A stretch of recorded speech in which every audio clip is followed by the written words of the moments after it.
Okay, we're We're not, on. Yes. yeah, we're Hey, memorized. guys. Glad to see y'all again after a little 3-week hiatus. Yeah, that Blade show.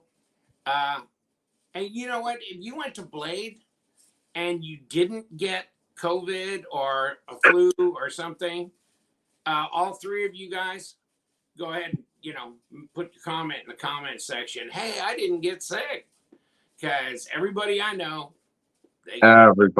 Everybody I talked to got sick, including myself. And because one of the guys who was helping me was sick, but I don't think he realized it was COVID. Yeah, So, he was coughing and coughing and coughing. I was like, oh man. And then, yeah, I mean, I think he was patient zero, you know? Yeah, I think he was patient zero. I mean, I got a new addiction now to Mucinex.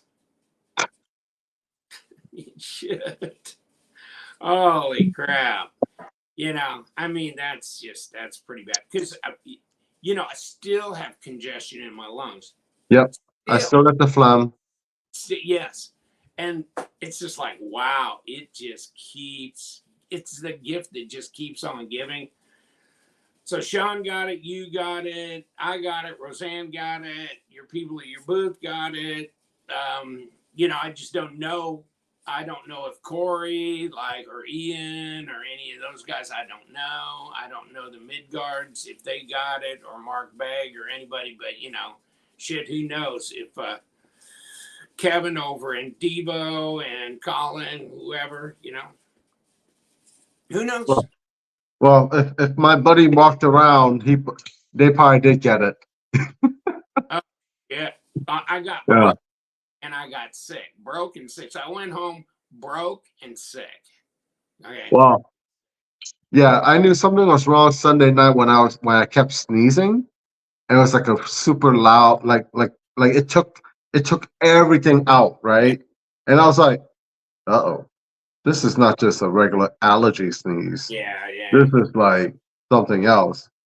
So went out for dinner Sunday night, ate my full of Korean barbecue, right? Monday at 3 a.m. I woke up, I used the bathroom, and I was like, oh, I'm not going back to bed. I'm gonna take a shower and get on the road. So I was on the road by like 4:15, and I made it back to Palm Bay right before 2 p.m. You know, I made great time. Yeah, and I stopped along the way. I stopped at Bojangles just because I don't have it in Florida. So I stopped at Bojangles, and I stopped at Costco for gas and all this place. But I made it back here in good time. And then after that, I crashed. I was done. I was done for the day. Oh, I'll bet. Yeah. I'll bet. No, we left the show at well, after we helped you roll your stuff out to your car, then we went to the front door, and Roseanne had already left for the parking garage to grab the SUV and then pull around and pick Sean and I up. So it was around 2:45, I think, because the show Yeah. stopped at 2. I Too. think around 2:45. So we're out there in front waiting for her to pull up and us to jump in. And then the guys from Bastard Knives were out there, and the lady from Germany hailed me down, and then we were talking, and they they gave me a knife just on the go away, right? And Wow. and so yeah, they said we want you to have this knife.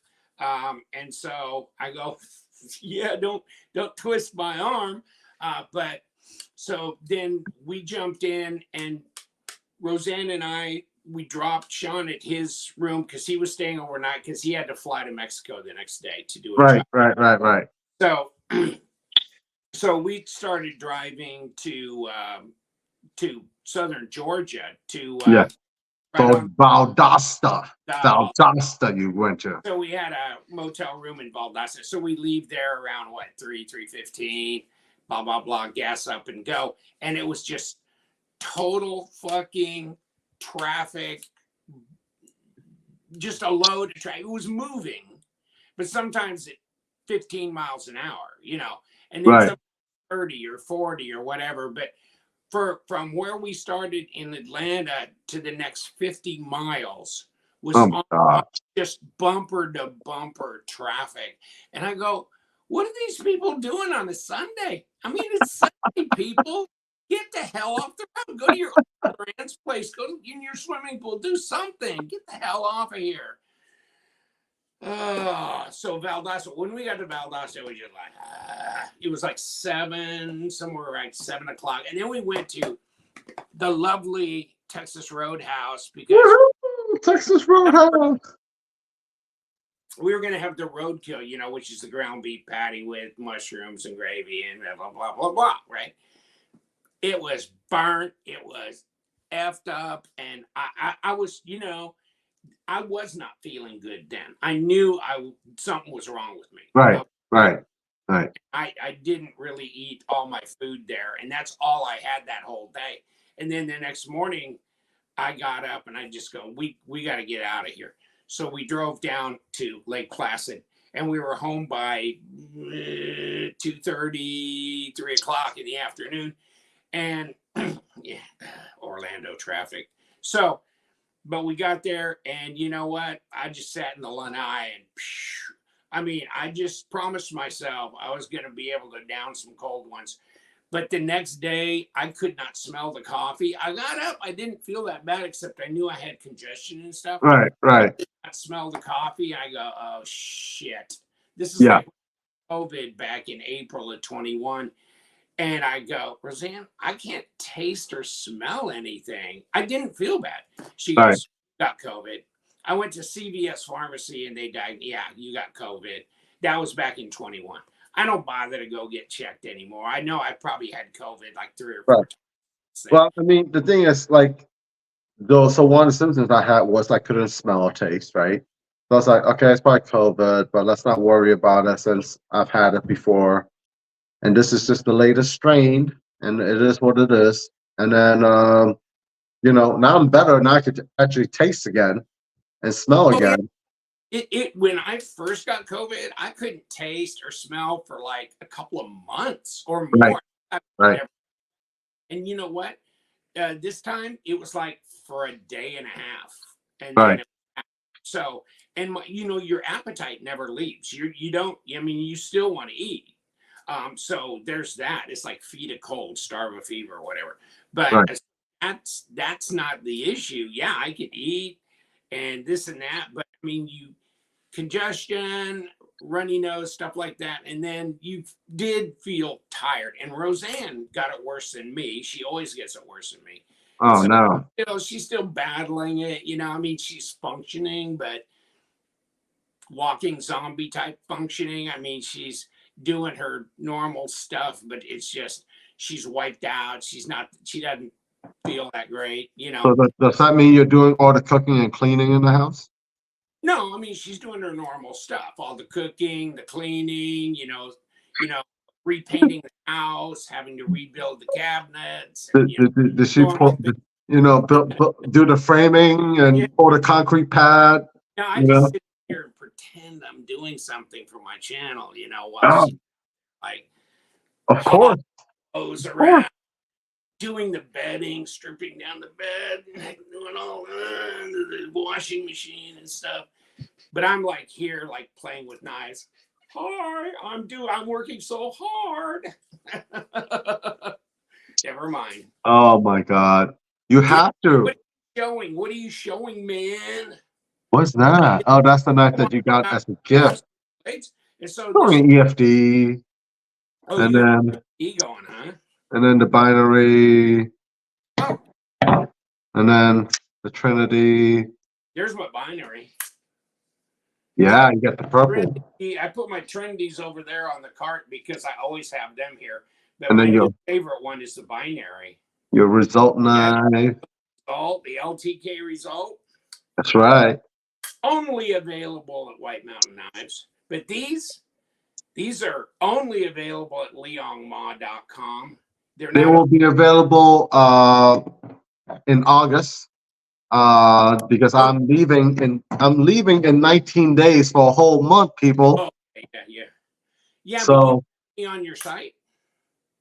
people can be on my site. I have someone who's going to be doing my shipping for me. And so you can continue to order, and they will be processed and they'll be shipped out as you order them. So no worries. This was the thing that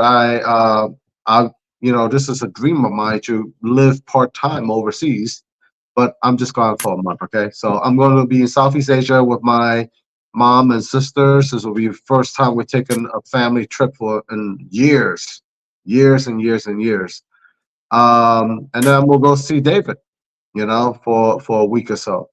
That's So cool. I've never been to China, and Sean's been to China on several occasions because yeah, he said before COVID hit, he was traveling the world as well. I mean, he went to Middle right. East, to China, he went to a lot because he works on that automated equipment. He's like a specialty specialist guy, and so I mean, they fly him wherever. Money's no object. And I wished I had that kind of job. Sure. I mean, he's the man. Oh shit!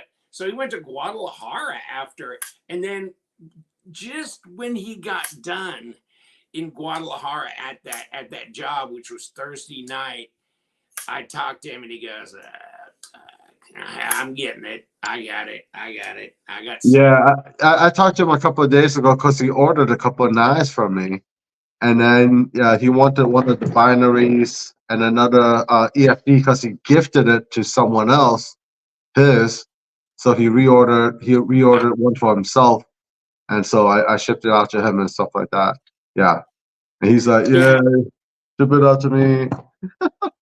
yeah. I like the binary. I don't have any of these in stock. Leong's got them in stock. I don't know how many you got in stock. I got none. I got like one or two, so I haven't even put it on my site yet. Okay. Now the thing is, I'm gonna set all this up, and I'll probably do a pre-order for them to be delivered to start shipping out. Let me say, start shipping out on August 15th. Okay. Okay. This way, I'll be back. I'll get the delivery. We have the time to ship everything to people and everything. So watch out for that, guys. I will be doing that pre-order very soon. Okay. So this is not. It's kind of a 4-inch, not up here on the bolster. It's more like 3.75 to 3.8, and overall about 8.5-inch knife. But down to here, it's 4 inches. Up in here, it's like 3.75 to 3.8. But it's a good size knife. And so I really like the blade. I mean, this, I wasn't sure I was really gonna like this, and then I got this from you at Blade, and I just started carrying it. And because it's not that heavy and it's relatively slender, it Yeah, is, but it's got a full size blade, and you can still finger flick it off of this. the nail neck. Yeah, That groove, it's like you wouldn't think you could do that, but you can do that you off of can slow it. roll and Yeah. you can reverse finger flick. Yeah, I mean, that's what I'm saying.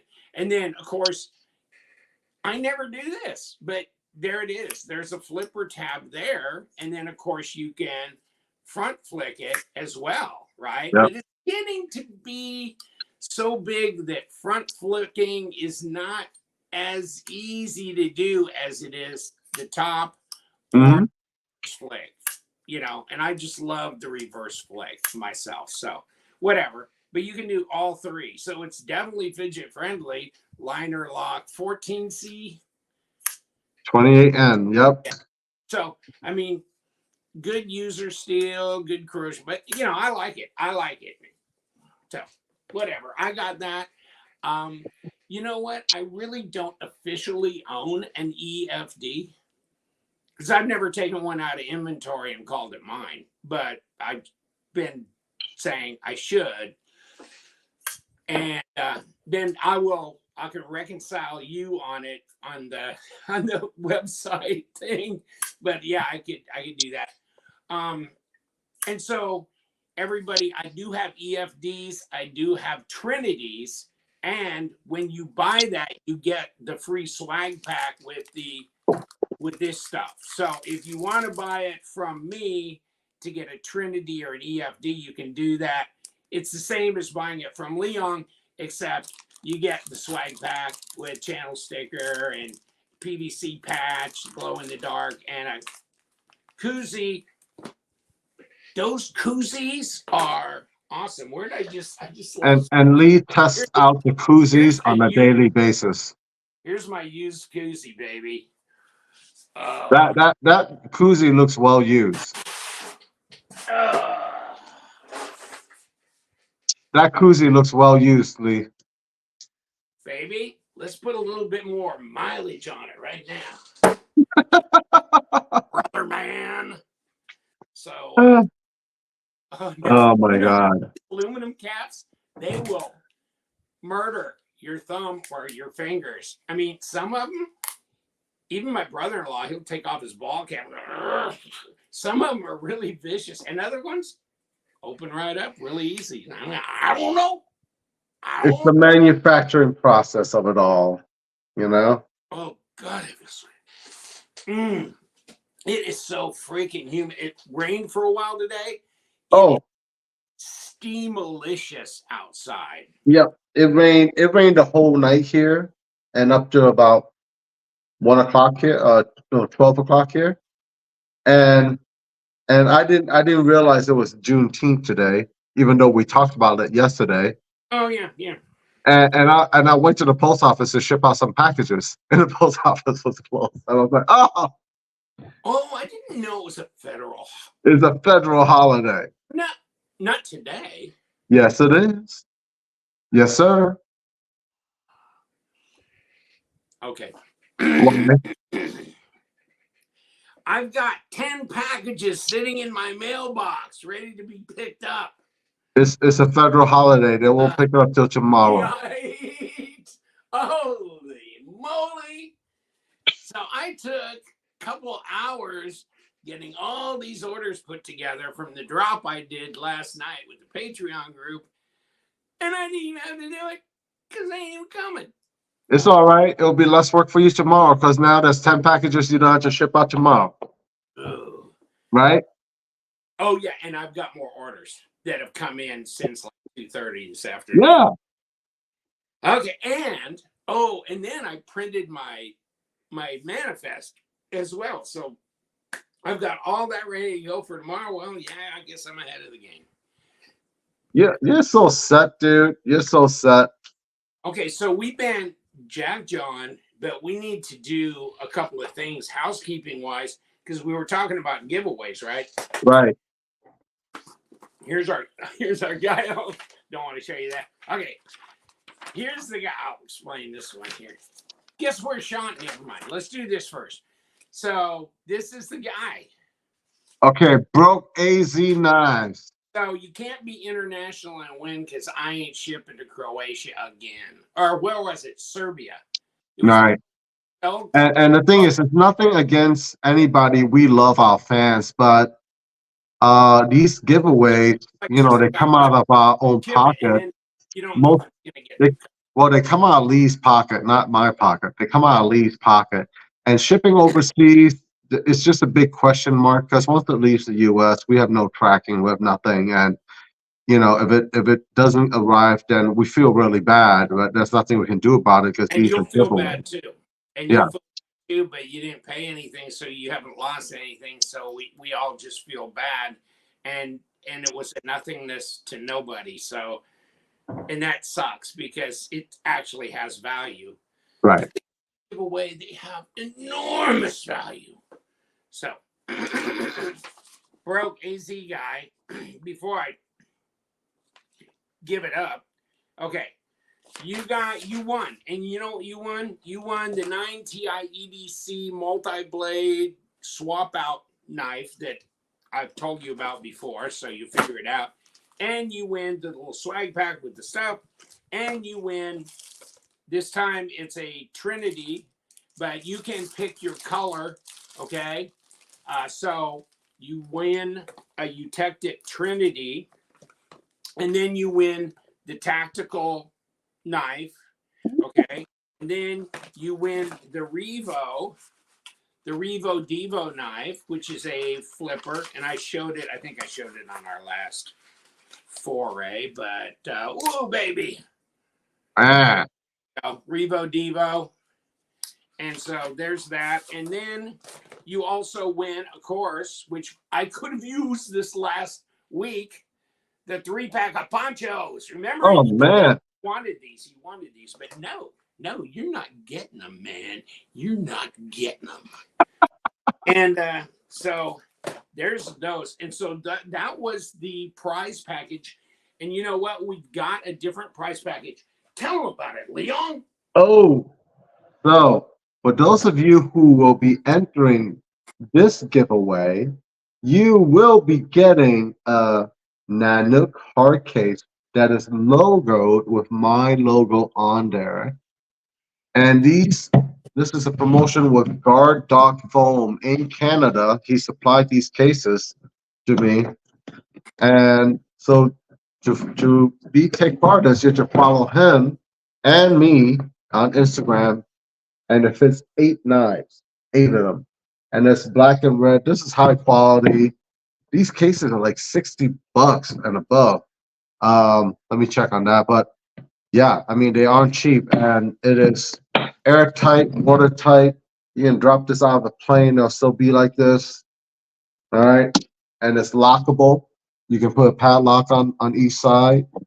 Yeah, this is a beautiful, beautiful case. So we're going to include that in the description. Follow Guard Dog Foam on Instagram, and me on Instagram, and Lee and myself on YouTube. There you go. And so you get the directions there. And you will also get a Luv Them Knives hat, which this is, yeah, it's embroidered. It's not just, whatever. This is embroidered on, okay? And this is Velcro. And you know what? The trucker style, you can have this or the trucker style one, okay? And the trucker style one is one Sean wanted. And so he jumped in the Kia with us when we were going up to Atlanta, and I handed him the hat because we brought some hats with us, and he goes, nothing fits me. It has to go out to the last thing. It doesn't work. I said, try it. He tried it on. Shit, it fit in like 3 things in. Boom, boom, boom. So, Wow. and and every time Roseanne compliments him, his head gets a little bit bigger and a little bit bigger. So I told her, just start knocking him down, fun of him. You're not going to put on even the last one pretty soon. So Well, you're not right, dude. You're not right. Oh my God. Why'd you do that to Sean, man? He's so nice. Fathead. He's a bit of fathead because Oh my God. It's me, bitch. Okay. So yeah, so you get the thing and the hat. Okay, so you get the big knife case and the hat, and the shipping is another $80 for the knife case, probably. And it's So, like okay, let's make this clear. We're only opening this to USA fans, okay? I'm sorry to all the international guys, but this will probably cost some money to ship around, even in the US. Oh God. Okay. So we're not doing it to offend anybody, but it really does kill us to ship overseas because it's just too much. Yeah. So you know what? I got a text message from Sean. He's got a job in Tennessee this week. Oh, nice. And I was thinking, oh, okay, so that's still Eastern time, right? Because I was saying he could be on. It should be. Yeah. I got to work. He couldn't be on the podcast with us. Oh.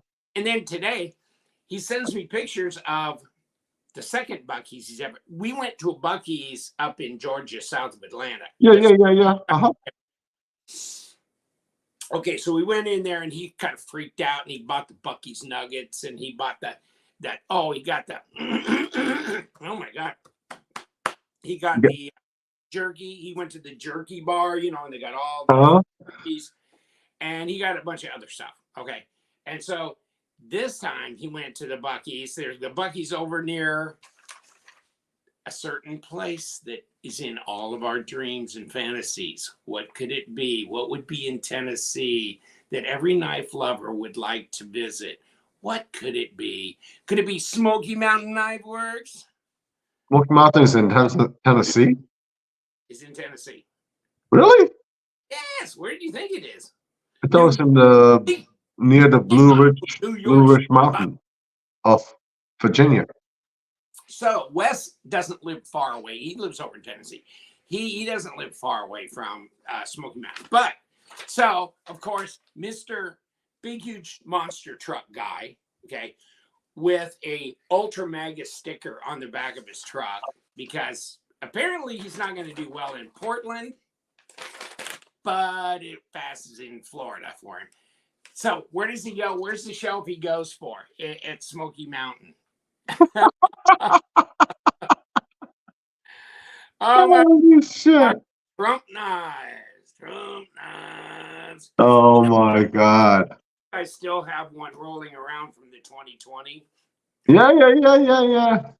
I had it and I was laying it on my table because I was going to put it in some of my reviews just as a hoax. You know, hey, compare size of knife, blah, blah, blah. Oh, here's the knife I got laying here. The ever famous Trump knife, whatever. But now I don't even know where it is now, but I don't think I gave it away. So I think I've got one rolled around here somewhere. I mean, you know, yeah. I mean, when I clean up, I put stuff away and I can't find it again. It is like, oh my God. Yeah. So put your comment in the comment section for the giveaway. You're going to get the hat. You're going to get the big, huge knife case, all that kind of stuff. Okay. And we ship it to you for free and all that. And you blah, blah, blah. So we're going to do that. And then we're going to have some other giveaways going forward after we do our next podcast, announce the winner of that. And we'll continue rolling on this. And like I showed this from Bastard Blades, it's Magna Cut 65 Rockwell. And I think that looks nice. That looks really nice. That somewhere. Oh, yeah, up in here, I think. What kind of handle is that? Okay, that's the beauty. This is a 3D printed handle. Oh, sweet. Titanium. Printed titanium handle. Yeah. Wow. I mean, there's this plate, Ballbast Damascus. Look it up, Ballbast Damascus. They're in Frankfurt, Germany. And that's the guy that came up and handed this to me when we were leaving. And I go, seriously, you sure you want to give that to me? Because it may be only one of a couple they ever made, right? Okay. And so it comes in this nice, Kydex sheath, or it's probably a 3D printed sheath. Yeah, that looks cool. And clicks how much does the whole thing weigh? 3 ounces, maybe. Get out of here. Holy cow. Hold on. You know what? I've got my You got the digital scale for your packages? Without the sheet. 2.92 ounces without the sheet. Just this. And it's 0.74. So it's 3.66 ounces total. Wow. Is that sweet? Sweet. Insane in the membrane. Insane in the brain. 65 Rockwell Magna Cut. And they just glue it onto this with Elmer's. And they say you can baton. I don't know how they attach. I don't know how they shit. But I go, how do you stick a Magna Cut blade on a 3D printed? You know what? Those are the technical things. German secret. We know tell. Ancient German. It's probably 3D printed onto the blade itself. Who knows? Who knows? They were showing me pictures of so he goes, we got $500,000 worth of equipment in the basement of this old building or something over there. And he says, it's freaking amazing. Okay, so they started out and they were showing me how they started the handle out. It looked like the end of this handle. That's all it looked like. Okay? Yeah. And they just, or the beginning of it, and then they just they just do a little, I don't know, just a few microns of titanium powder over the top, and then more micron, and about 2,500 passes or something to make this handle or something. I mean, it's amazing. And I go, how do you print? I know how you could, get plastic hot and print that, but how do you get this hot enough to make a thing? And well, I'm sure it's not 100% titanium. It might have some plastic in there too, like a plastic titanium matrix. I don't think. Well, I don't know. I don't think so. I think they have some incredibly hot thing that comes through and it just melts it to it. Boom, boom, boom. I don't know. I mean, I saw pictures of the evolution of the printing process, but I didn't see a video. And I'm gonna get from. I want them to print me an exoskeleton suit so I can run around like a superhero. Yeah, with like the Magna Cut blade and then run around like, yeah. Oh yeah. Print me a freaking exoskeleton suit. Yeah. Okay, so I have 30 knives surrounding me. 30 knives. That's not enough, dude. That's not enough. 30 knives from Blade. Okay, if you guys just try and focus on that. I mean, I got this at my buddy's table. Tatcom knives, and of course, this is the Ramet gravity knife, and it has a name to it. Shit, I can't remember. Shit, I can't remember the name of it. You know when you said you had 30 knives, you know what I was thinking about? I think you should lay them out on the floor, like how the Joker laid them out on the floor, and then he laid in the middle of the knives. You should do a picture like that. Have Roseanne take a picture of you laying on the floor with all your knives in a circle around you. Swordfish. Yeah, I know. I mean, I'll never get up though. I'll have to climb the mountain of knives to get up off the floor. Yeah, you need to do a picture like that, okay? Shit. I've got a big cleanup to do after this podcast because I got to clean up all that. I know about cleanup. I didn't even put my suitcases away yet.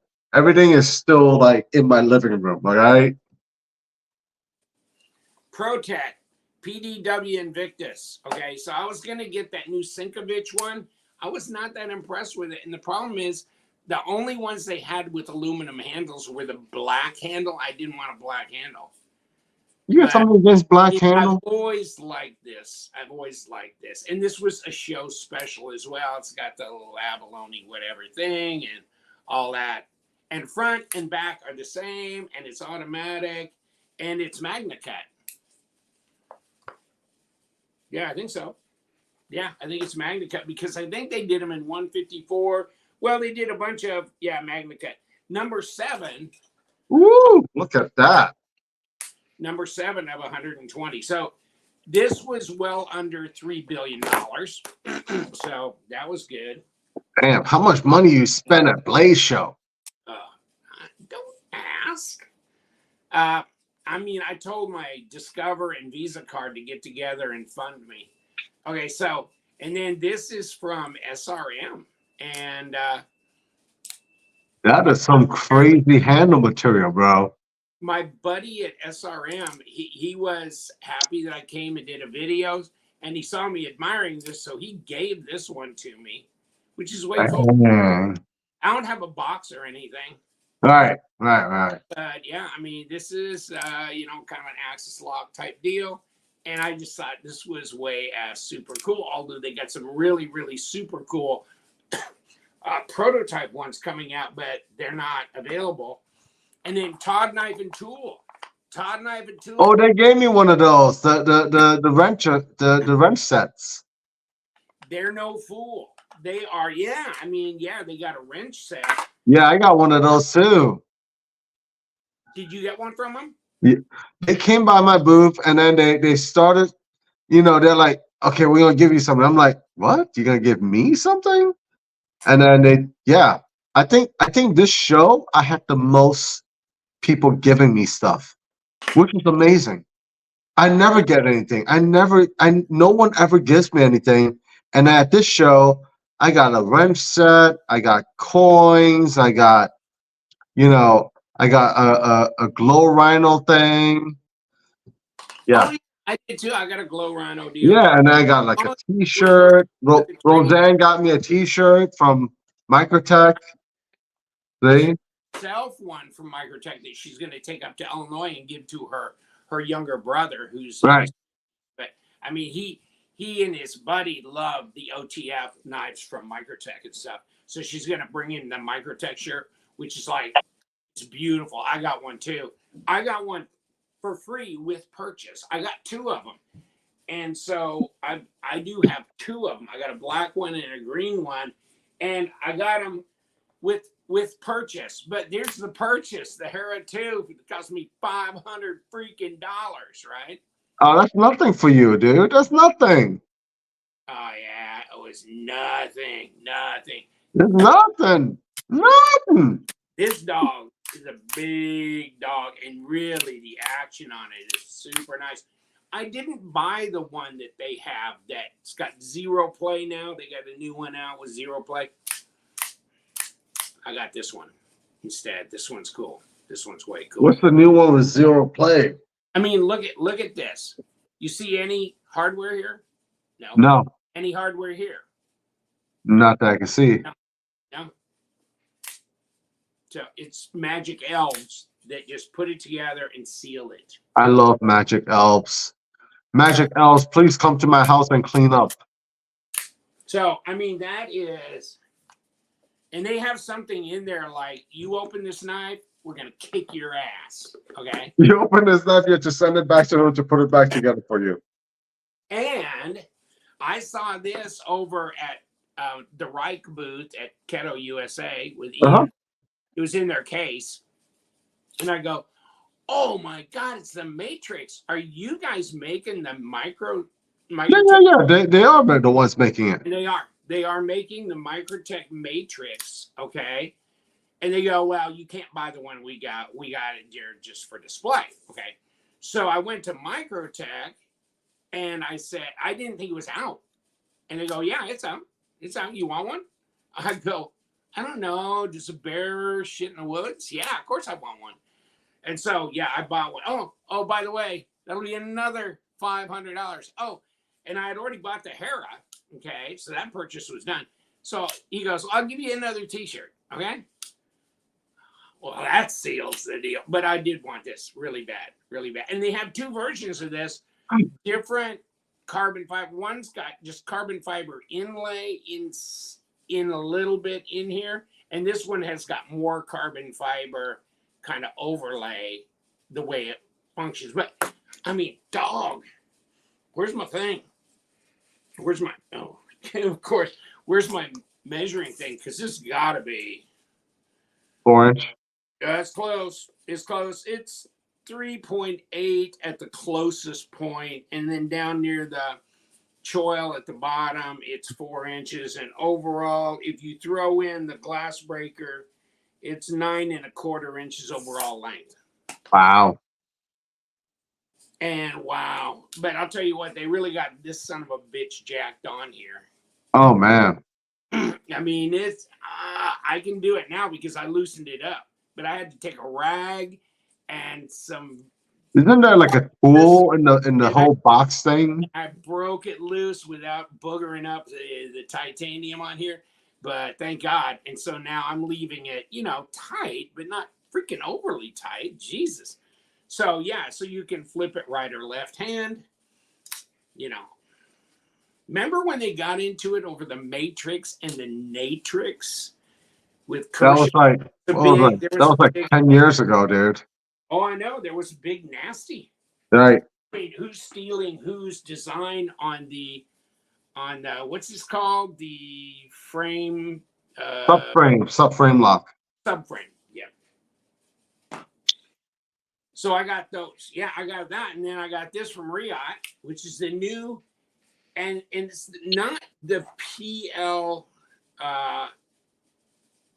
XT. This is the PLXL. So this is titanium. It doesn't have holes in the handle. It's not G10, and it's bigger. It's Oh, the bigger. handles are titanium? PLXT. This is the PLXF. Okay. So, and I saw it in their case, and I go, that's not the PLXT. I mean, it's a pivot, lock, button release.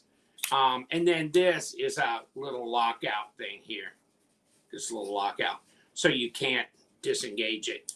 But I go, wow. Now it's a fatty, but I had to get it because I just thought, wow, that's definitely worth doing a video on because that's a bigger knife than the XT and it's a different model. So, hey. And then, of course, if you're going to do that at Riot, you got to do this, right? You got to do their new utility knife, right? Yep. And so this is the blue one. It's got a little orange tab. Did you get a Tiffany blue on both of them? Yeah, I think I did. Okay, nice. Yeah, hate to break up a match set. So yeah, I mean, so you got this, and so it's got this thing here locks right in place so the bottom doesn't fall out. You got a pocket clip, and so boom, there you go, and you lock it back in place. Stays there. You can just change out the razor blade. Boom, boom, and there you go. A little utility banger. Can't remember what it was because I paid for both of them at the same time. So I think it was $80. They might give you a deal or something since you're so famous. They're like, oh, he's famous. We have to give him a deal. Who are you, you old fucker? Who are you? Why would they say that? Why would they say that to you? Oh my God. Because they aren't Riot, they're Crane's Cutlery. Well, the Riot guys are there, and Cranes handle a lot of things for them. Yeah. Oh, but Devo, Pony Stout. And Kevin asked me, have you ever had the Pony Stout? And I go, no, I've never had the Pony Stout. I had the Stout. I never had the Pony Stout. And then I had the Growler, but I had the first gen Growler in micarta. And I saw that they also had, so this is the little Pony Stout. Is that cool? Mm-hmm. Okay. And then this is the Growler, but it's all classed up with beautiful carbon fiber. Man. So nice. Yeah, all there. All the shit, man, now. Woohoo! Yeah. And I liked the Growler. I said I didn't have any issues with the first Growler, but they had some, I can't remember what it was, some QC issues or something with the first Growler. And so they had to go through them all and this and that. And it was like something was like an exclusive to White Mountain. And so he told Justin, you need to go through every one of them because we've had a couple with issues. So, but mine didn't. But this is way cool. Yeah, and this was really inexpensive. It was like $100. I think it's 154 cm. Man. Yeah, I mean it's a nice, not too big, not too small knife. Right. So that was Devo. And so, and then I've got two knives from Beg, and this and this.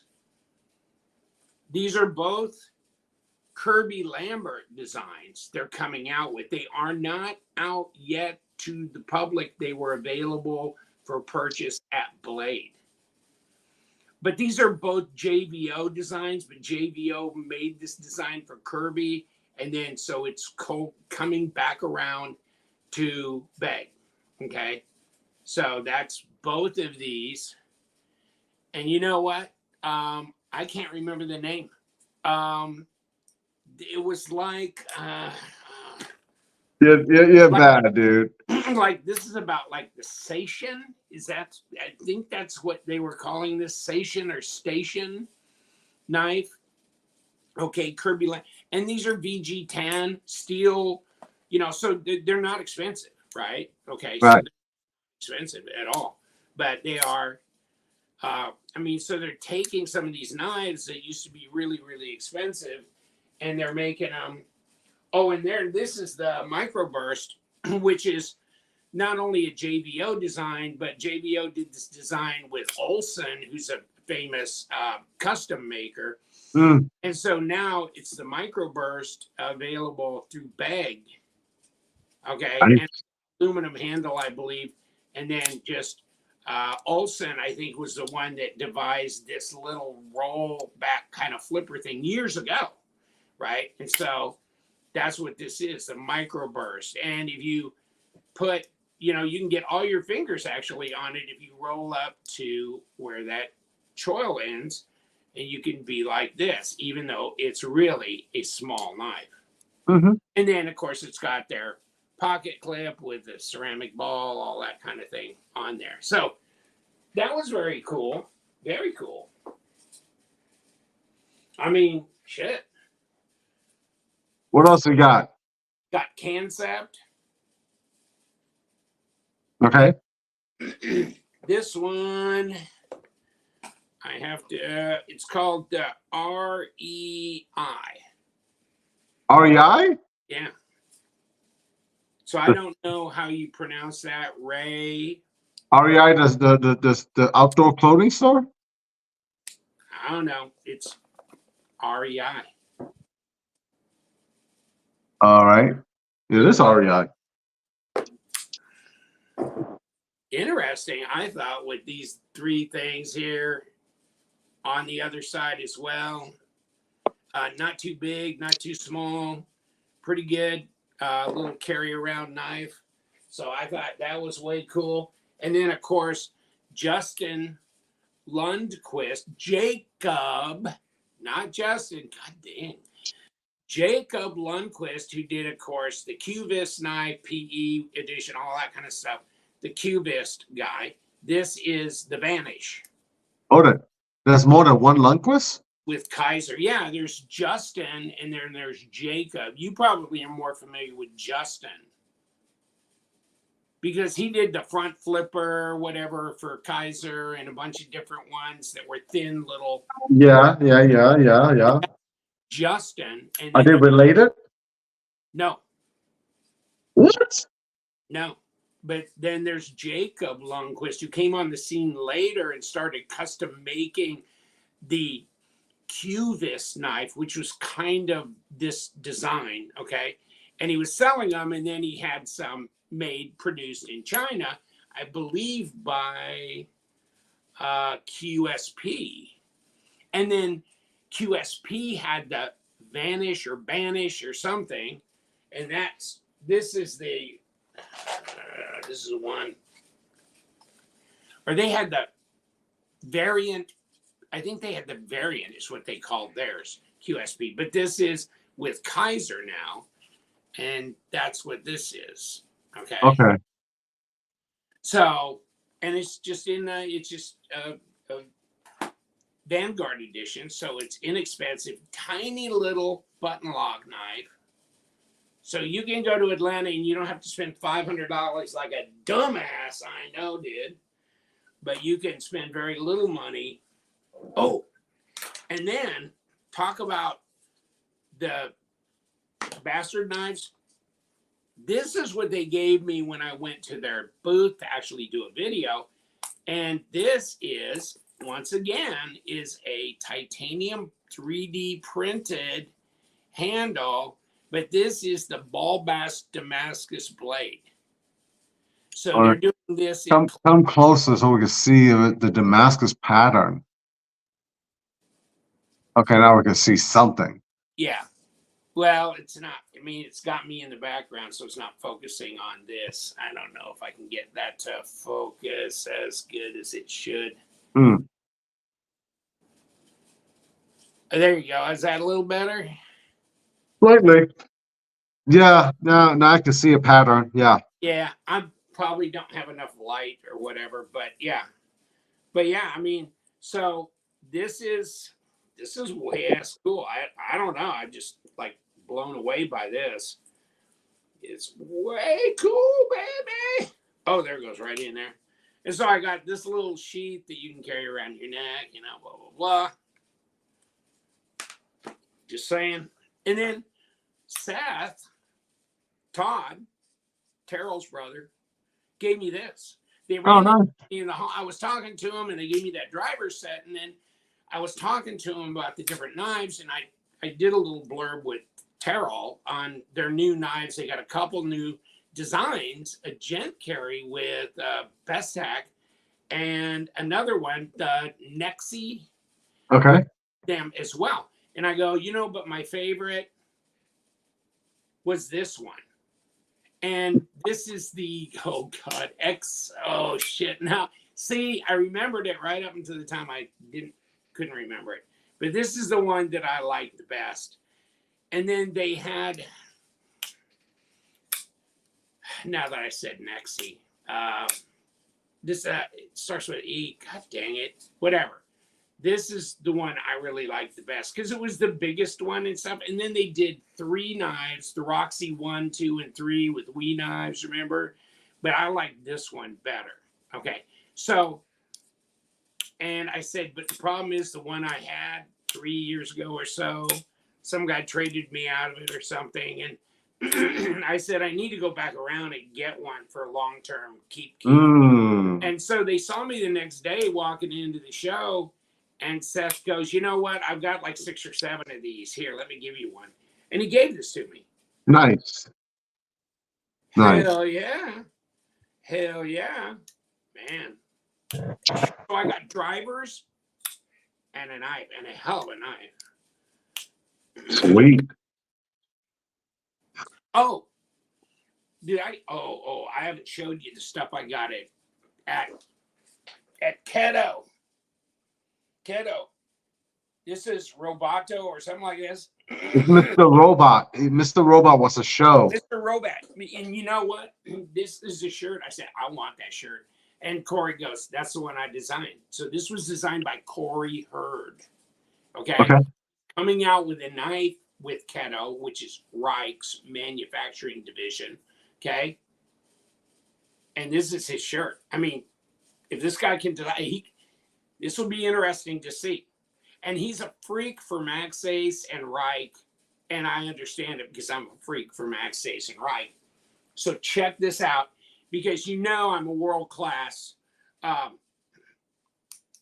flipper artist, Valley guy. Right, I was in the competition. And oh, yeah. You were in the Bali camp. Bali comp. Yeah. Hey, dumbass, you know how to open this knife? And I go, yeah, shit, I know how to. Oh, I saw you beat everybody. Everybody, yeah. So they made 15 of these. This is the right alien here, okay? Okay. And so they had 15. This is number 3 of 15. Wow. That mofo out. See, look at the way the blade's done. Yeah. That's cool. Yeah, I have a shit. Yeah. And watch this. Oh, just kidding. It's not sharpened. It's a trainer. Okay. Well, it's not. It's a trainer. It's not really supposed to be a trainer, but it's a trainer. You can bring it to somebody and they can sharpen it for you. Oh God, if somebody sharpened it and then I didn't tell me and I just did that. Holy shit. Okay, so they brought him into the country as trainers, and that's the only way they got him in. And so this is close to where you could just sharpen this. I could put it on my KME and sharpen this. That's right up to, So you could sharpen it. I'm not going to. I'm just going to keep it as, you know what? One of 15 that were ever made of the alien flipper knife. Right. And if you were at their booth, you could have bought one. I'm sure they're all gone. And talk about Ken Onion. This was an award winner at the show, right? Yeah. This was called the Buckshot, and this is made by Keto. And if it says Buckshot, you can see that. I don't know if you can see that well, but and This is Ken Onion design, S35E end plate, titanium handle. Looks like a bullet casing. Right, on the pivot, yeah. Yeah. And I mean, the one thing about this knife is it's just got a beautiful look at the contour. Thinner here, fatter here, then back to thinner. You know, the contour, that and that. Look at the milling. Yeah. This on both sides. I mean, this, they did a great job. And I'm really happy for Ken, you know. Yeah. I mean, he was at SHOT Show. He was over at the Keto booth when I walked up, and he was going, "You guys, your machining capabilities are freaking outlandishly great." He goes, "You're just next gen." You know, I mean, it's incredible what you can do, and they can, and they can. And so, this is when I bought. It was like $250. Wow. I felt like I was looking to see if the cops were coming after me. It's like you stole it. I mean, Maybe cops will come after you. I told Sean, I said, dude, you should have got one of these. Wow. But I think you can buy them still. I think they still got more. I was the 5th guy to buy one, period. Okay. And I go, why aren't more people buying them? How come this is not sold out? And he goes, nobody knows about them. Well, it's the smorgasbord for knives at Blaze Show.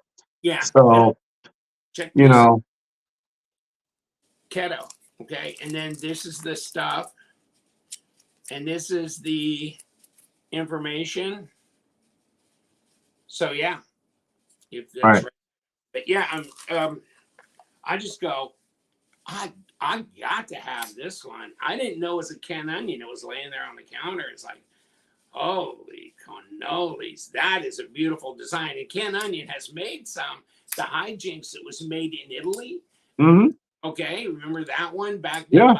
2014 import knife of the year, something like that. So, and then my girlfriend, Candy, because she's my sugar dandy. Oh, baby. And I'm not going to laugh at that one. So nice. She was so nice. And I was looking at the prototypes in the display thing, and I saw this knife called the Biophase, and it's a prototype. Okay. And I like this. I showed it on my Instagram, and people were like, it looks like a CKF knife, only like the gas station version. Like yucking it up over this thing, like, you know what? Screw you. Okay? All I gotta say is I like this blade shape, and this blade shape has been on some nuts ass knives, right? With it's kind of like a tiger shark blade, but not really. You know what the tiger shark blade, right? The SOG tiger shark blade. Yes. Yeah. Exactly. That's what it brings me back to. But you know what? Then this cutaways on this aluminum handle. Just makes it like lightweight, super lightweight then. Oh shit. Yeah. I mean, let's go to the scale, shall we? I bet you it's under 3 ounces. Exactly, 2.86. Yeah. That's good. I mean, that looks like a good size everyday carry, and it's 2.86, so that's a great easy carry knife. You know what I mean? Yeah, and so they were giving away empty Sabibi cases at the end because they had just tons of them, and they were stacking them up on the counter. And it's like, you want some? Take some. I took a half a dozen. Okay, and then they were giving away their little acrylic stands for. Oh, I have a bunch of those. Seth gave me a bunch of those. Yeah, they're great. Those are nice stands. Because this had no case, right? I mean, this is a proto, and so no box, no. So I just took one of their cases and I stuck this label on it. So that's my Biophase coming to or near you, maybe in 3 or 4 or 5 months, or maybe longer. Who knows, right? Right. And they have G10 versions of that too. So The overlay is not necessarily aluminum as well. It can be a G10 overlay, and they have different colors. But I wanted that one, and yeah, she worked it out with me. That was great. She was so great, and she was asking me about a lot of their stuff that they were doing, and as an influencer, how do you feel about this? If you can give us feedback on this, and she was just wonderful, wonderful. Nice. Artisan S9B, and this little spunky ass deal is called the Satyr. The Satyr. So that's what this, and I did a video with Russell, but I already had this one before I went to the show. Okay. But it's available on, and you don't have to get a black blade or this bronze thing, but I mean, but I just thought this is just a sensible, good ergo, slender, feels lightweight, yet full size knife. Mm-hmm. I don't know. I mean, to me, and it looks kind of like some other knives too. It just has that kind of, I've seen look before. A lot of knives are blending. You run out of available shapes and stuff. So about not quite 3.5, 3.3, 7.8 overall. 3.3. That's a good size to carry. Yeah, and it feels light. And will I ever recover? Oh, is this my Mucinex? Hold on, let me take a swig. That is not a Mucinex. But it seems to work. Oh. You say that now. That's a big size fixed blade. Who's made that? When you misbehave, we will cut off your schwanz. Your schwanz. Schwanz cereal? I didn't know Schwanz made cereal. Yeah, it does make cereal killers. I want some cereal now for my dinner. Oh, shit, don't fall. Oh, motherfucker. Okay, help. Okay, Schwanz. I about lost my tracker from Midgard's. Schwanz, woo, and it is. Hold on, was this the one this was one that was made by a custom maker that does presentation knives for the president of some various European countries. So this is a very famous, this is a collaborative from a maker. Okay. That makes really high-end knives in Europe, and I can't remember his name, and I'll try and get more information before I do the video on this. Sure. But this is some shit mofo, and look at this. So, nice. No rattle. Very cool. Tech lock thing on the back, but yeah. Ooh, that looks schnexy. And yeah. Bastard knives. Wow. They had some really interesting stuff, but I love those 3D printed ones. It's like, what? I guess you see, I'm out of it. I know that Midgard's had 3D printed a handle before too. And I think this was like 1.5 years ago. And I wasn't really understanding what they were talking about. Because you don't print metal, but you can. You can. I mean, it is expensive. It's time consuming. And so I don't know, like, how cost effective it is. But if they got the cost down, imagine like being able to like that handle out titanium, then there's no waste, right? Because I'll tell you what, you go into any machine shop, all you see are bins and bins of scrap and milling waste, right? And even knife makers with CNC machines, they have like these bins of metal scrap. Oh, well. And so that's the waste. And that's a lot of money right there, because they sell you billets of metal. So to have additive manufacturing, and it being cost effective, it means you can minimize your waste, which is money that you're throwing away.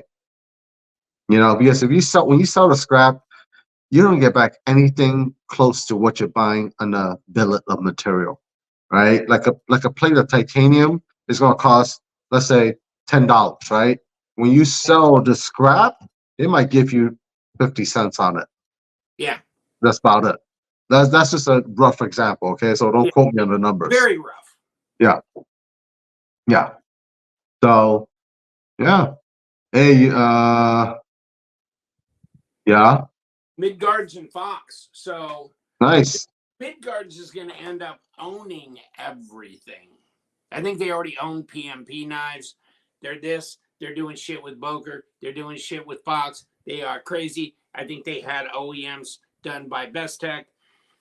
This, oh shit. Okay. Be careful, man. I didn't have this all the way in the sheet. Okay, so this comes with the sheet. This is a crazy. This is called the Tracker, and it's probably what, 2 ounces? Are we thinking? Hold on.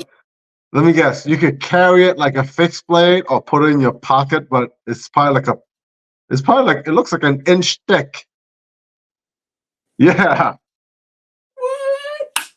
Who's gonna put that in their pocket? What? Who's gonna put that in their pocket? Between the phone and the knife, It's got a pocket clip. that's why when I saw the pocket clip, I was like, so you should carry it like a fixed blade? I mean, my buck naked fire hose pants. I mean, not buck naked, but yeah, whatever. Duluth. But naked fire hose pants. That's funny. Let's see you wear one of those in Florida. Buck naked underwear. Now, Duluth trading fire hose pants, you could put this in your pocket. You could put this in your pocket. Yeah, but we live in Florida. We won't be wearing those type of pants. No, that was my only opportunity, is to wear it inside at the Blade Show. And plus, it's got a billion pockets. And so I could carry like 4 knives with it and still put other patches and stickers and cards and shit and all that. And the pair of pants weighs 15 pounds by itself. Oh my God. I strap it on. Okay, so this is the sheet that comes with it. So you can separate these sheets, right? I mean, they're hooked together. But this one, okay, hold on. This one is for the fixed blade. This one is for just this. I mean, it goes in here, and this goes around here, and you're locked in place. So you've got that thing here as this, okay? And so you got it in here now. Okay, now you can stick it in here if you want to separate these sheaths, and then you can carry it as a fixed blade. And of course, these straps come around here, and you got it in a fixed blade, so you can carry it either way. Woo! No! Wow. I think this is N690 because, of course, it's Fox and Midgard's, and they're Europeans, and they love N690 over there, or CPM D2 or that kind of stuff. I think they've done some knives in S35VN and shit like that, and of course Fox has, and Fox has probably done stuff in. Right. But I mean, look at that. That's rugged. Is that like a sawback? Or is that just for your? Is that like a thumbnailing? Yeah, that's a dumb thumb. Wow, look at that. That's a bitch ass crazy, isn't it? Yeah, baby. You got to get tracking with your tracker. I think you can get this in OD green and black, and then the orange. I said I want it in orange because I want to be able to see this sumbitch coming at me. I mean, this is insane, yeah. On Sonya. Yeah, this is crazy. And with this and this, and it comes in this box, which shows Fox and Midgard's together. So, I mean, it's just one crazy son of a bitch over there. Oh my God, I got so many knives around here. Did we hit them all? No, we didn't hit this motherfucker. I don't think that was sturdy yet. Oh shit! Oh, this is that Torbay knife. now with Kaiser, it's coming out with. Okay, you know, Marseille, whatever it is, you know, his name, Torbay, the designer guy. Hold on. We can't see anything. That's a huge box for that tiny knife. Yeah, it is. It is a huge box for that tiny knife. It is Marcier, not Marcy, Marcy, Macieej. That's how you spell his first name. Torbe, Torbe, accent aigu. Okay, and this is called the Scuttler, Marciej Torbe, accent aigu. Okay, that's what I'm saying, right? If So the knife doesn't work, you just throw the box at the person. yeah, throw the box at the person. Absolutely. Oh my God! What the hell? Oh! No, I didn't get this at the show. NOC knife. Knock knife. You can't knock them till you try them, right? Oh, I There know knock knives. Yeah, is yeah.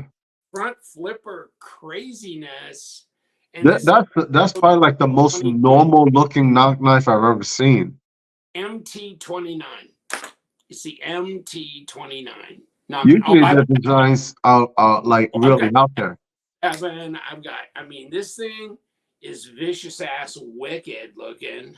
I So, like how thin it is, how slender it is.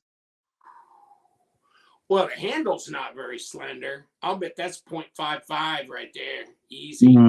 It's not a real slender handle, but I mean, ooh, mama. Ooh, we over? No, not yet. Now we are. Ooh, yeah, this is front flipper or just, you know, bang it out. Oh yeah, they got a little piece of paper protecting the thing for the flipper. Okay, I mean for the pocket clip, but yeah. Yeah, it's weird. It's just, yeah, it's crazy. They always do something insane. And I always want the ones I can't get because they make just a super limited quantity of them and then they're gone.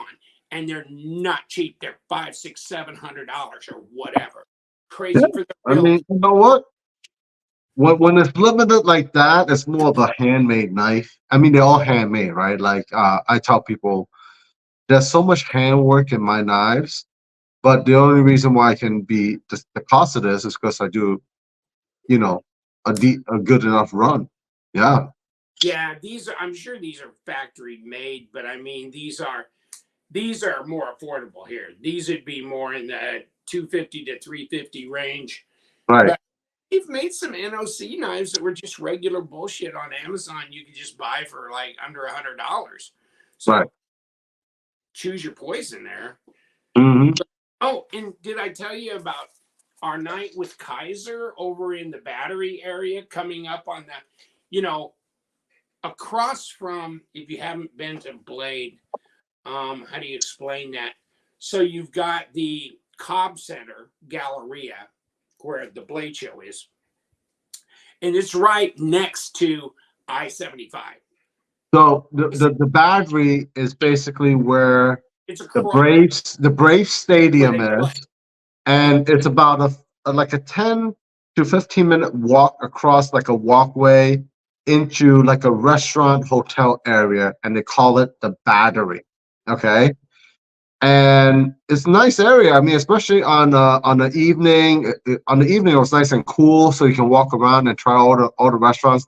The restaurants get jam packed, and there are also some bars and music lounges and stuff like that there. So if you can't get like a room like in the Waverly area, there are other hotels over there. That's like 10 minutes walking. So Mhm. they're totally expanding that area, and I went there for dinner one night. It was okay. It wasn't anything to write home about. They There were others, but they it was a nice area to walk around in. You yes, know? Yeah. and over to Goldberg's, which does breakfast and lunch, and it's just like a block, just a few minutes walk from the gates of the Braves Stadium. So Right. Right. it Right. all melded in with this huge area of merch, Right. cafes and shit. And then they got these uh, several bunches of either their condos or their expensive Mm-hmm. apartments that go along and overlook the Battery area. And Right. you sit out on the balcony and you can look down at all the people walking around in the Battery area, Right. going up and down. It looks like it should be a big, huge street avenue, but it's blocked off to traffic. It's just foot traffic of Right. people on the game coming back or going to all these different venues. And there's bars and restaurants and all kinds of places along there. So I can only imagine that area during like the Braves game and everything. Like oh, it would be holy cow. Yeah. I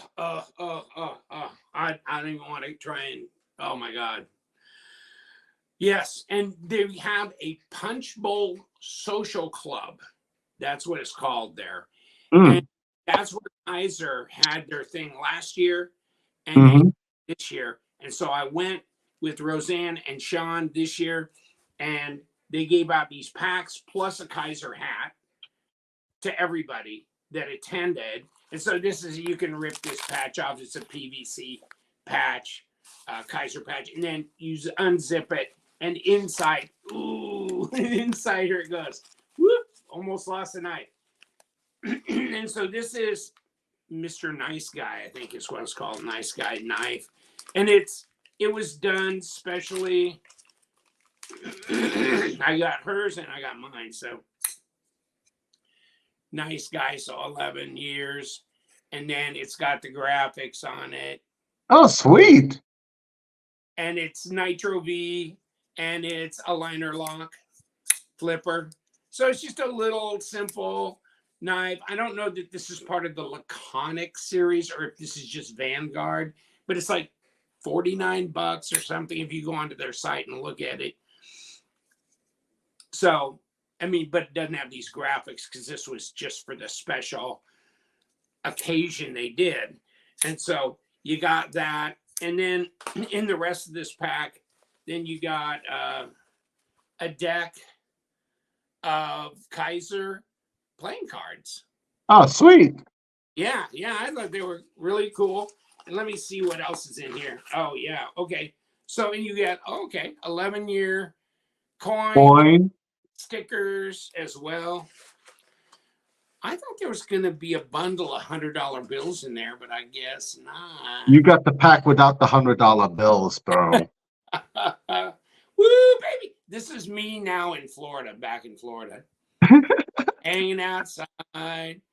With Oh, you're blue? Are you blue now? Is that what it is? You're telling me you're blue? 5,000 no-see-em bites on me. Hey, as long as they come to you and not to me, I'm okay with that.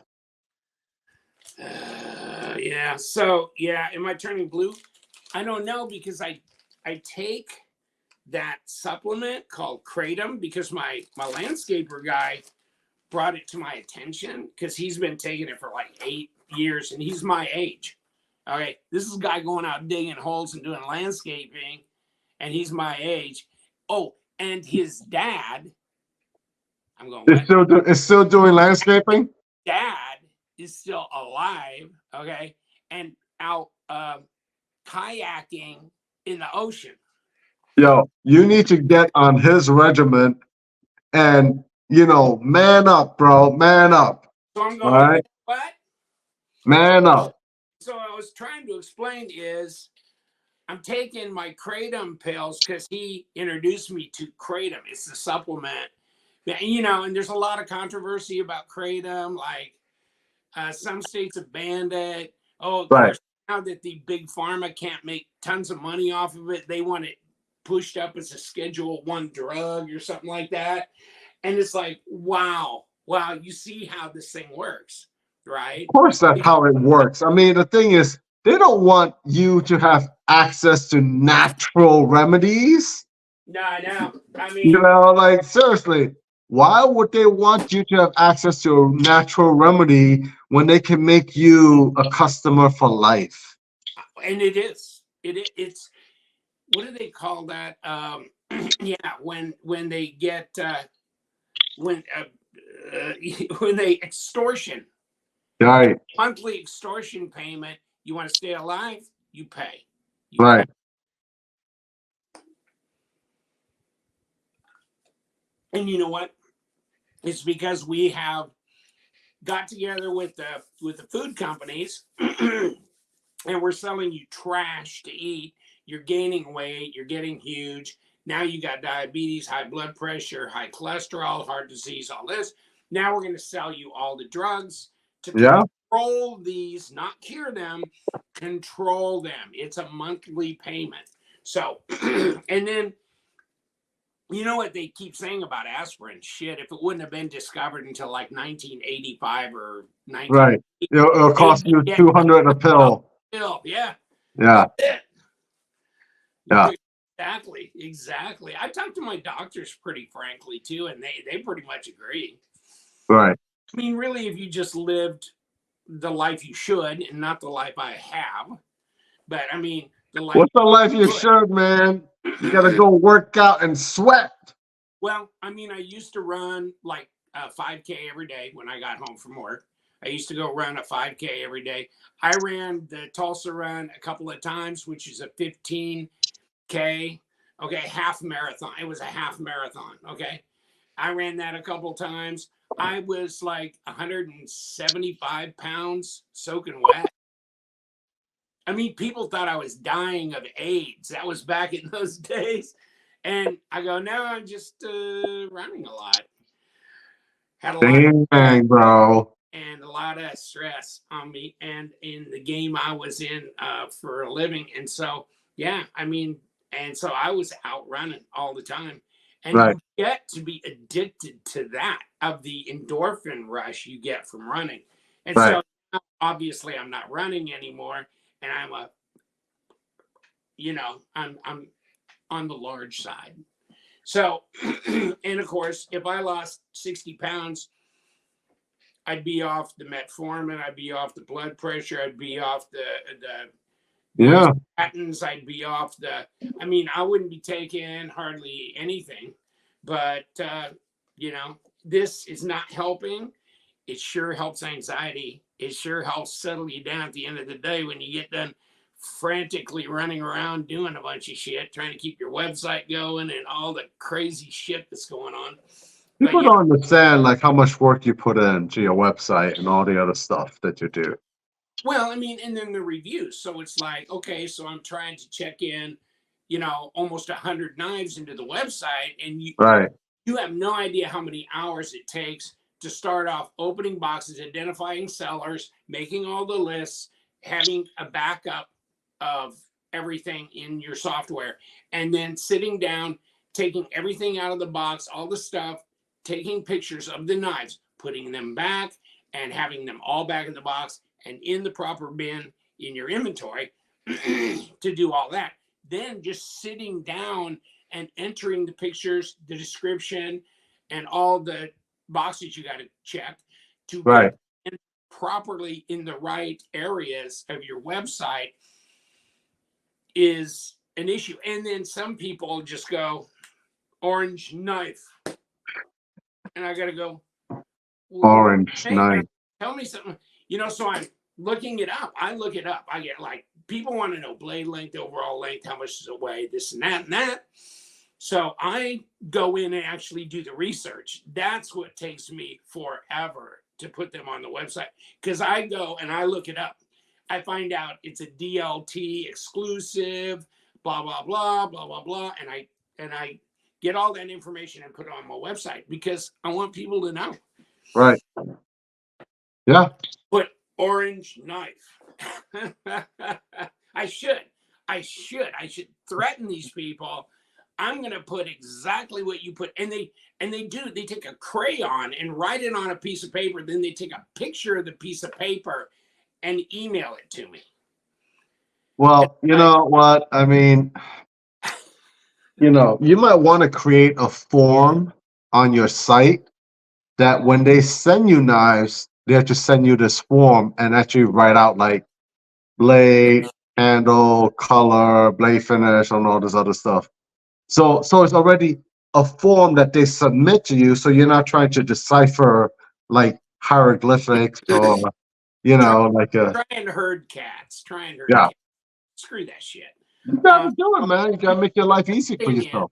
the good thing is, I pretty much know every goddamn thing that's coming through here, right? Right. Know what that is because I've had it on my channel. I've put my hands on it before. I've handled so many freaking thousands of knives. I know. I mean, Right. my wife, she's like, I say, put these in the bins. She goes, what the hell is it? It's got an A on the box. That's it.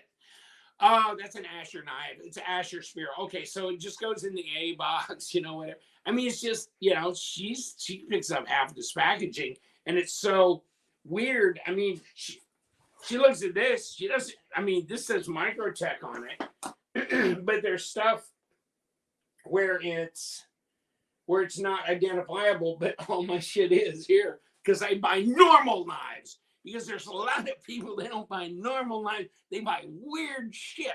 And you know what? They're taking something other than my supplement when they buy this shit because they're Right. crazy. They're crazy people.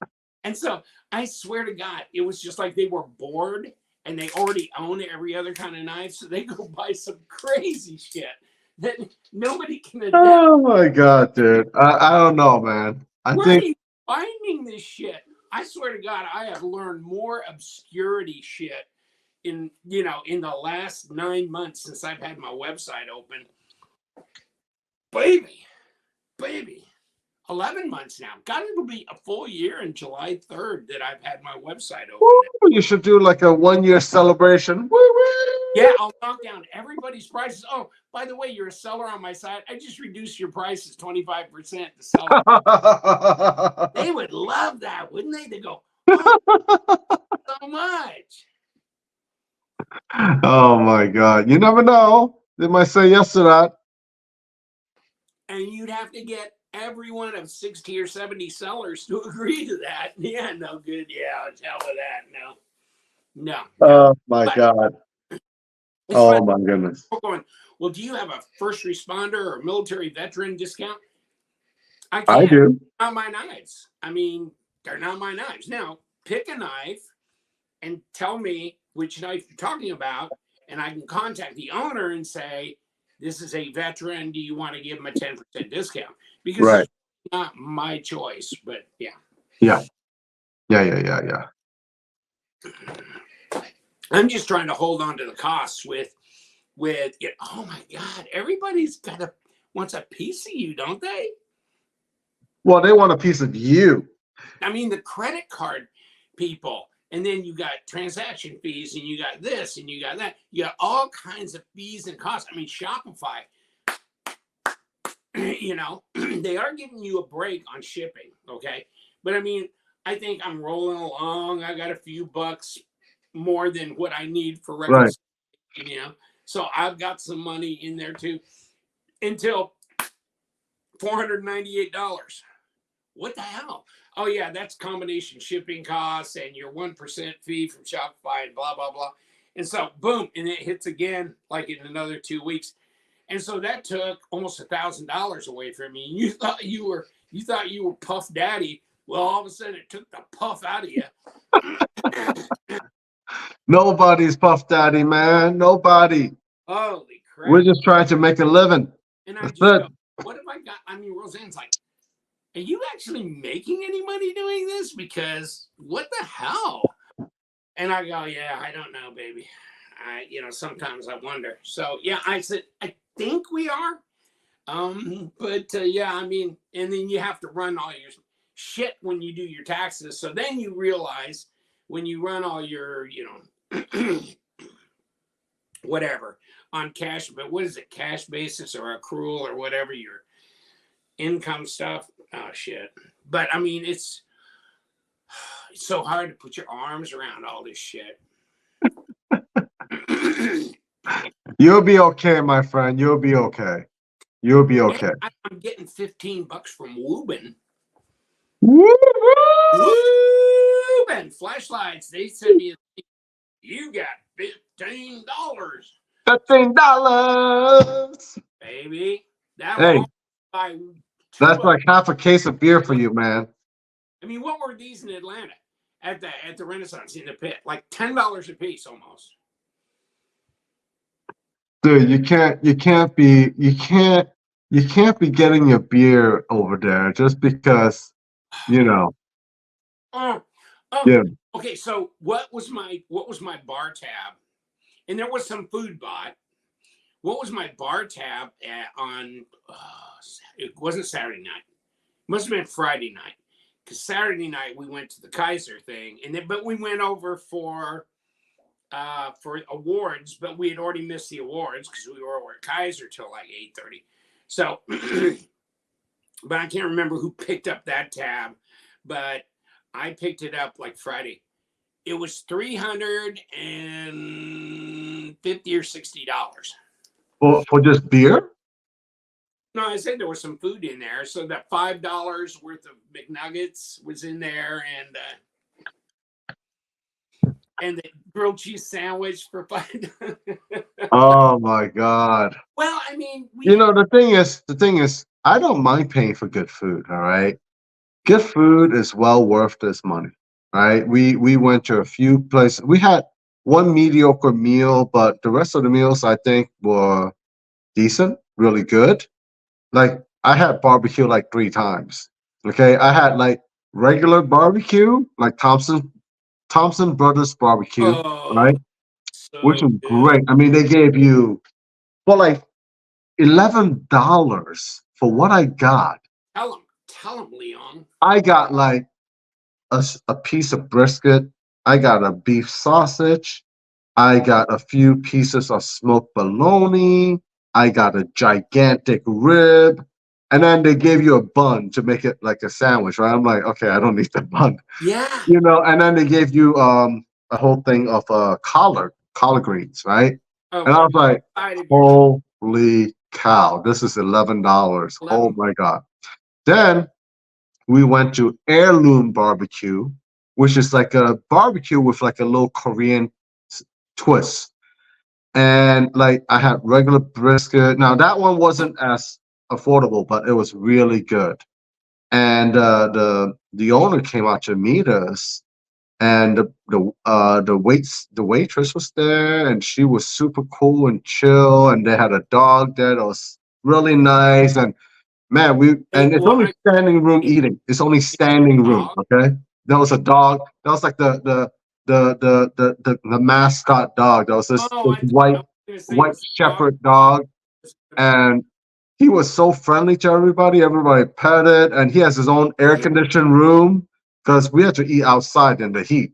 But man, Heirloom Barbecue, don't miss it. And then the last night before I came back, I had Korean barbecue with David and the crew. And so it's an all-you-can-eat Korean barbecue. So Was that the one with the battery? no, no, no. It's actually the other way, and it was like $30 for Oh, all-you-can-eat Korean barbecue.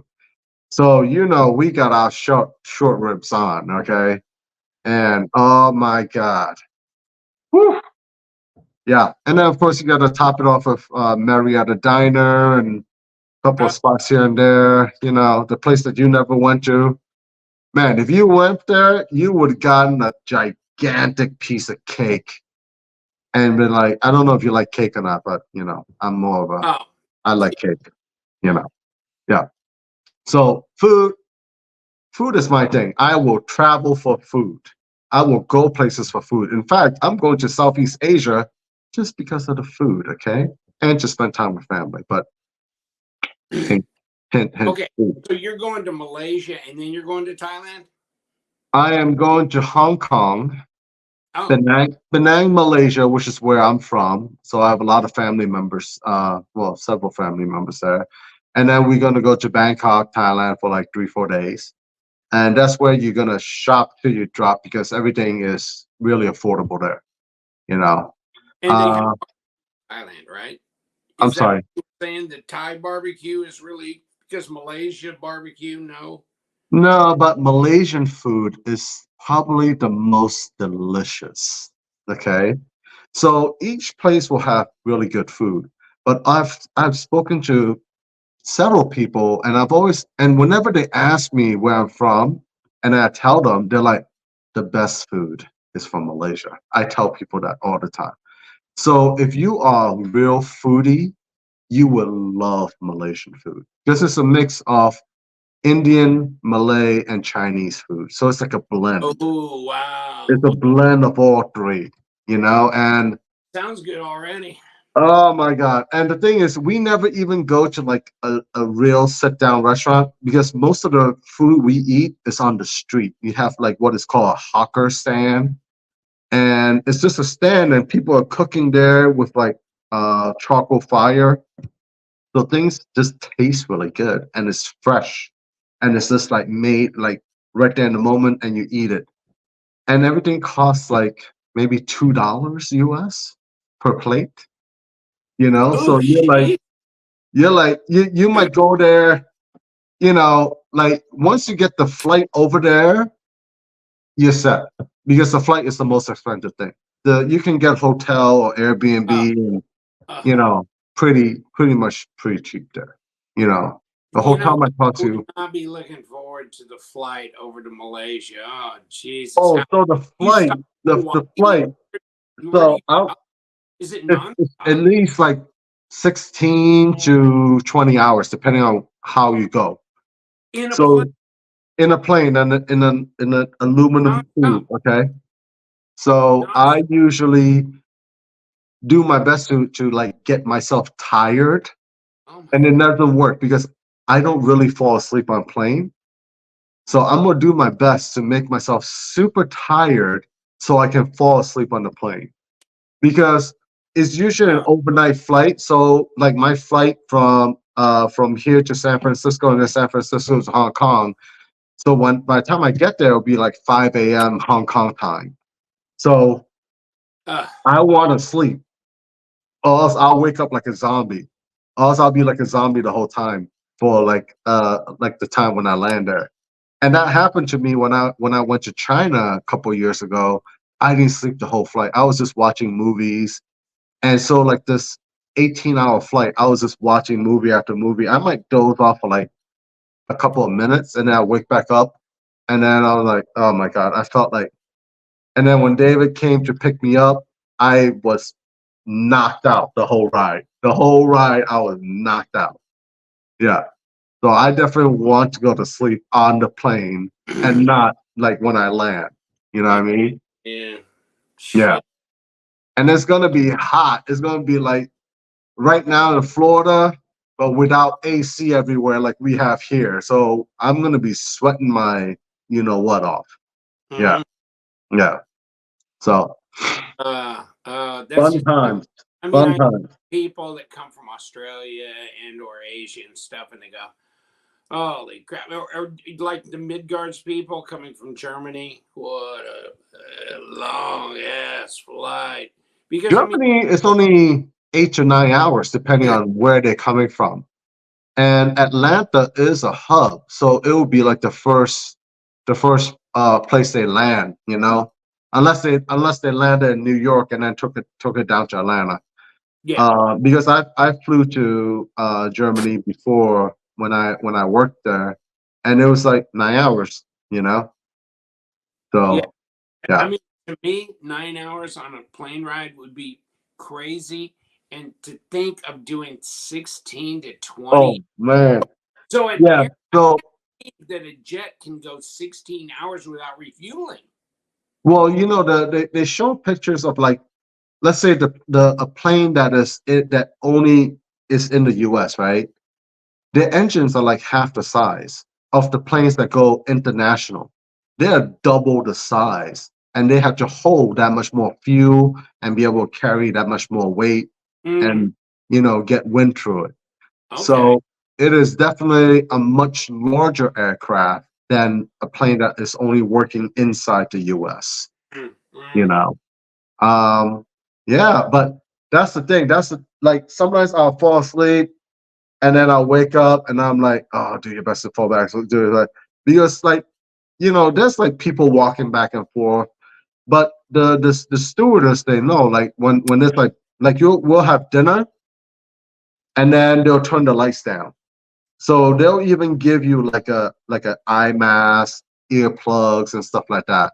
You know, just because they know like that's the natural thing for you is just fall asleep. So I hope I can just fall asleep. Yeah. Yeah. Wow, wow. That's, Dude, you gotta go, man. You gotta go. I mean, I'd like to go. I'd like it to be a 3-hour flight, and then I could. Oh, have you seen that they're talking about in was it North Carolina or somewhere? They're starting up a plant. They're going to start building supersonic aircraft, and That'll they're be going to be amazing. able to. Yeah, they're going to be able to cut it in two. So you could fly New York to LA in like 3.5 hours, but you can fly, uh, whatever over to Asia in maybe like 9 hours instead of like 20 or 16 hours. So yeah, I I mean, wonder. I oh, wonder how cool. much the ticket is going to cost. I mean, that ticket is probably going to be like, $20,000 ticket. Well, they said they're gonna make them. It's gonna be. They have the science down better now than the Concords, and so it's gonna be to where it will be the equivalent of like a business class ticket. Yeah. So Yeah. it'll So be way more economical. okay. But I mean, this will be another about 2029 or something before they ever even start doing this shit. So Right. Right. Right. Right. Yeah. So it's I, not going to happen like overnight. if I can go to Sedona, Arizona, and flag down a UFO, I could be over to Malaysia in like 4 minutes. Well, they do have that teleportation technology that they're not letting the rest of us know to Well, use, right? I want to beam up. I would like to teleport. And then leave about 50 pounds behind. And then you can eat like a bitch because it's like I am thin now. I am gonna eat like a crazy man. You can eat like crazy, man. Just go do it. No, and you know what? You missed the wings place. So I mean, Oh my God, I know. I miss the wings place. But the thing is, like, okay, I could get wings almost anywhere. So between Marietta Diner or wings, I'll probably choose Marietta Diner because I can't get Marietta Diner here. okay, this was a Marietta place too. It was the wings something and something pub, Yeah, and it is crazy because they got this tiki hut out back, and it's just the end of this strip center, right? So right, right, right, right. much, but you walk in and they've got like 3 sections of that strip center all as their restaurant, and you go in and they've got shit all over the walls. This crazy pub. Wow. And you walk out back, and then they've got the tiki hut.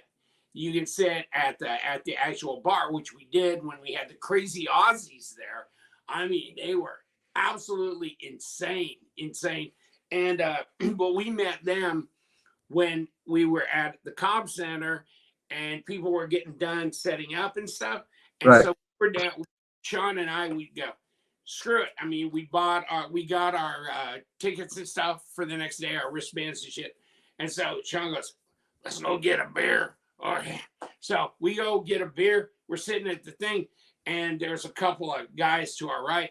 And so I started giving them shit, and they were, all right, mate, and this and this. And so I was like, oh, are you guys with the, yeah, we're, and oh shit. Well, they gave us some sweatshirts with their Kraken, like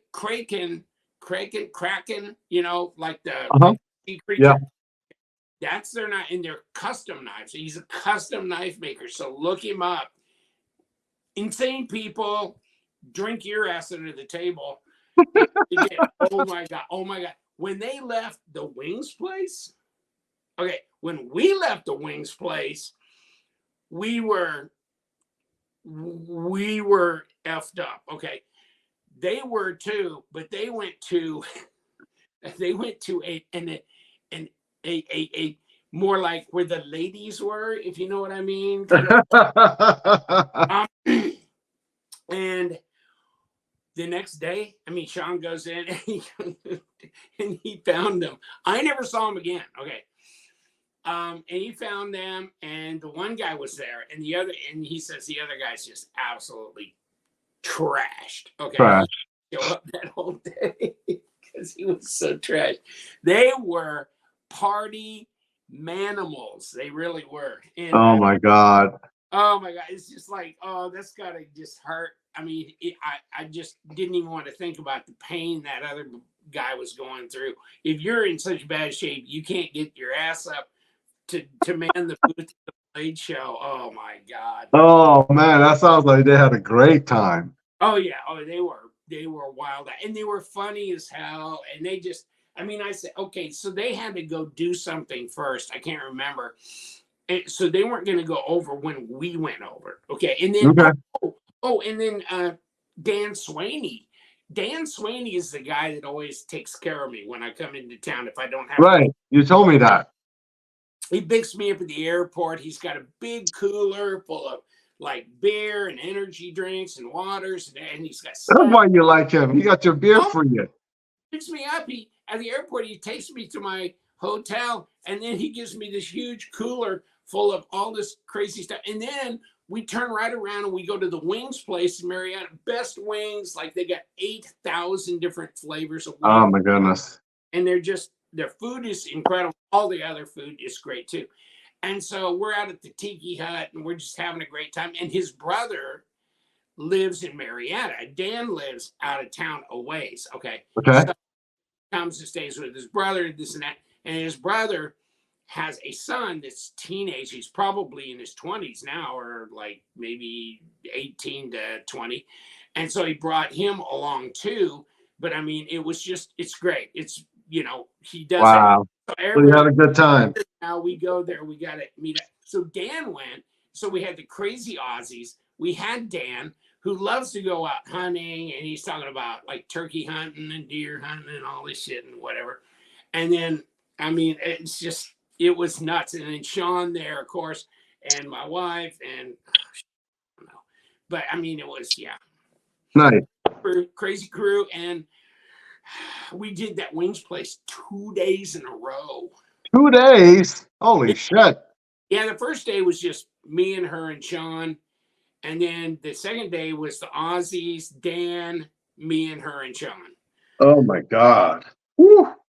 And then there was a lady that was from New Zealand that was in the next table over. So she started talking to the Aussie guys. We closed that bar down. We closed the Wings pub. Oh my God.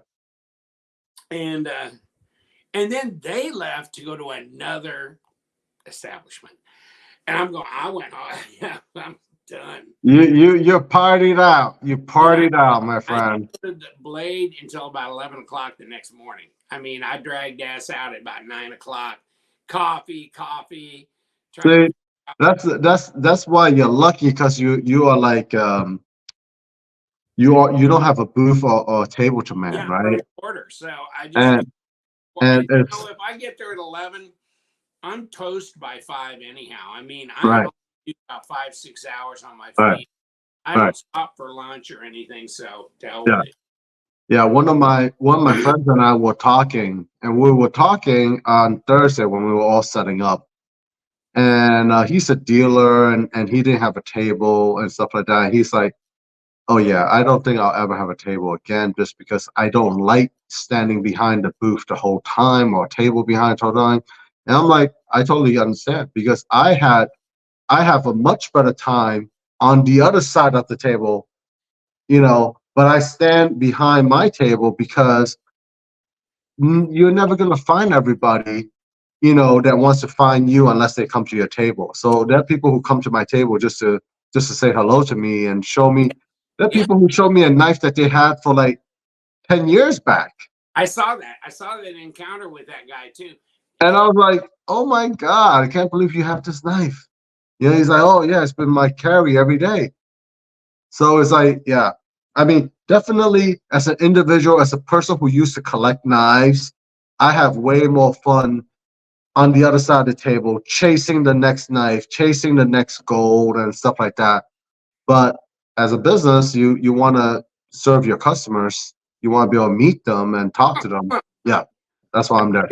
Yeah, and if you are who you are, it's like asking the We Knife people not to have to be at their booth. They can just go to walk around and do shit. Well, Right. I mean, they're busy as hell. Yeah. Okay, with Yeah. people coming there to try and buy stuff. So yeah, of course they can't leave. So they're captured in their booth, and they can't go wandering around. And No. you know, in a way, I am too, because I can't just linger here and there. No.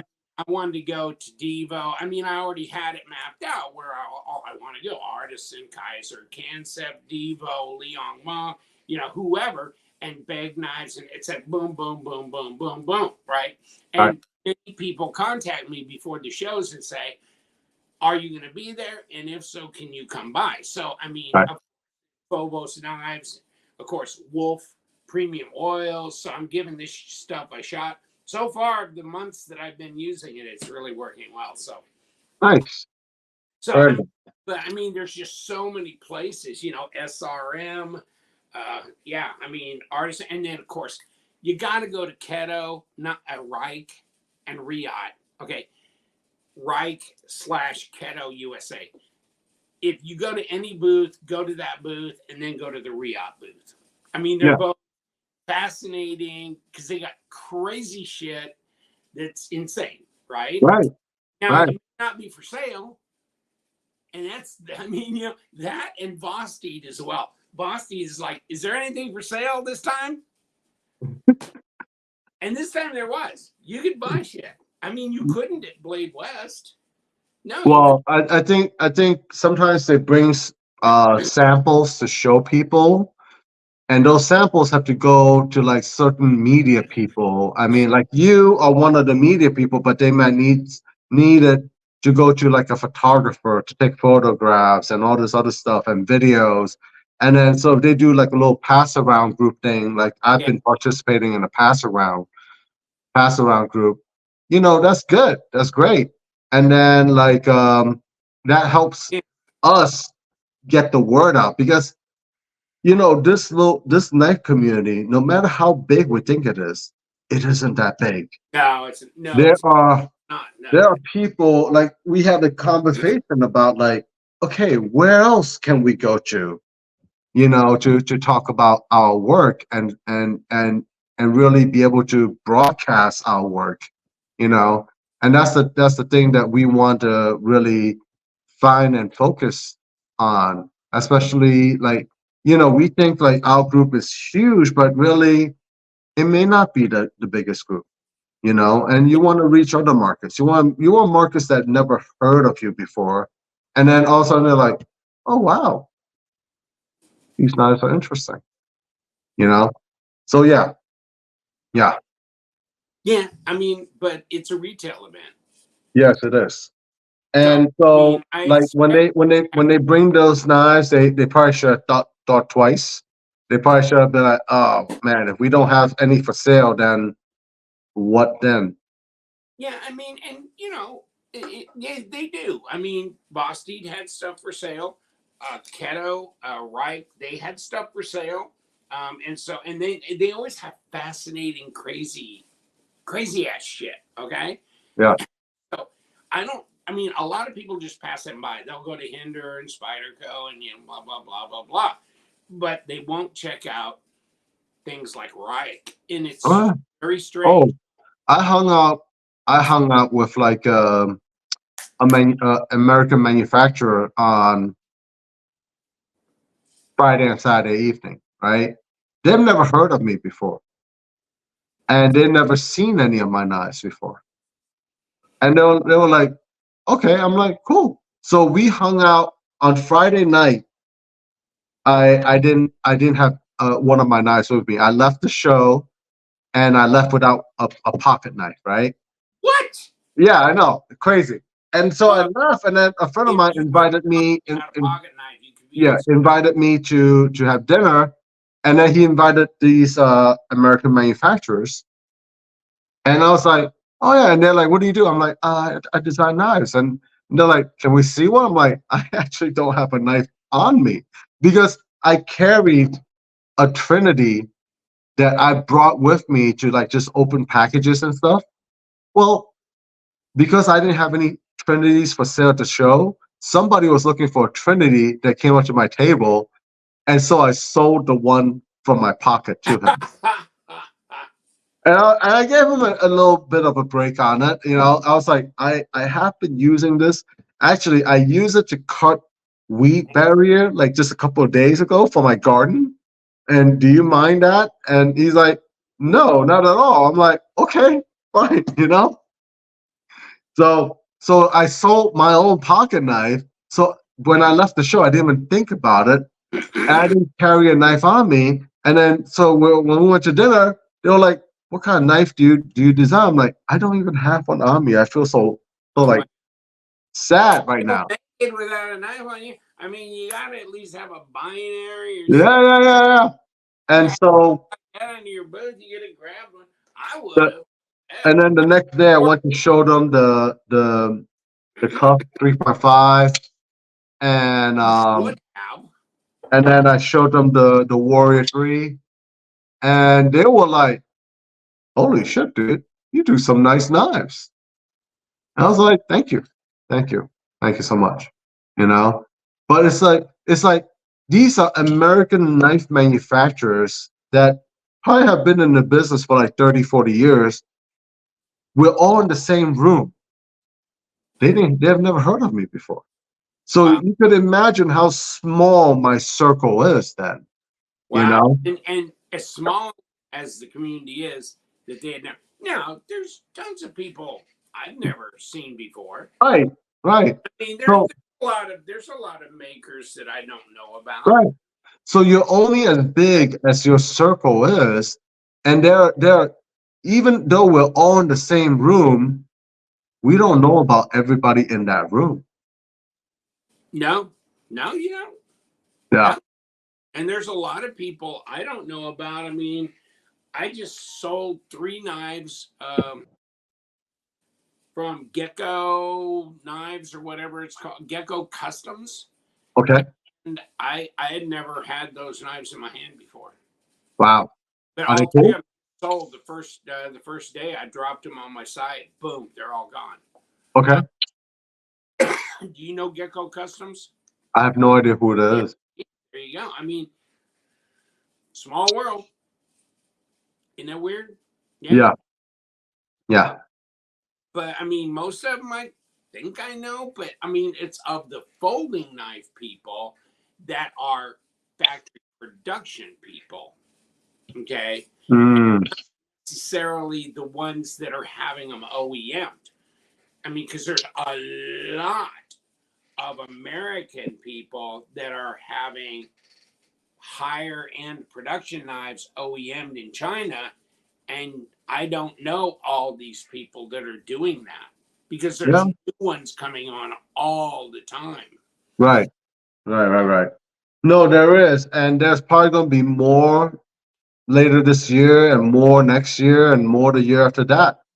You know, the thing is they have a good system going. That's just a simple thing.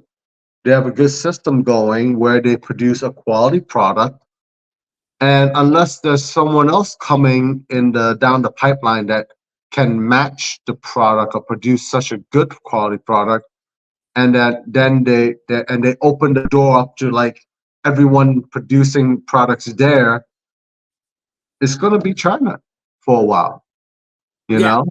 yeah. I mean, until other areas of the globe open up. I mean, China will have their glory days and then they will pass because Right, be like Japan.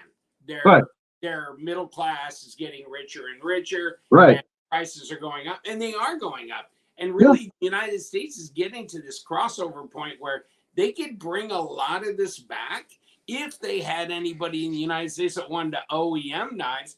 They could Well, bring. the thing is, so I talked to a few guys who own businesses. The hardest thing that they got going on right now is not to start a business or to have an existing business. but you find people who want to work in that business. Yeah.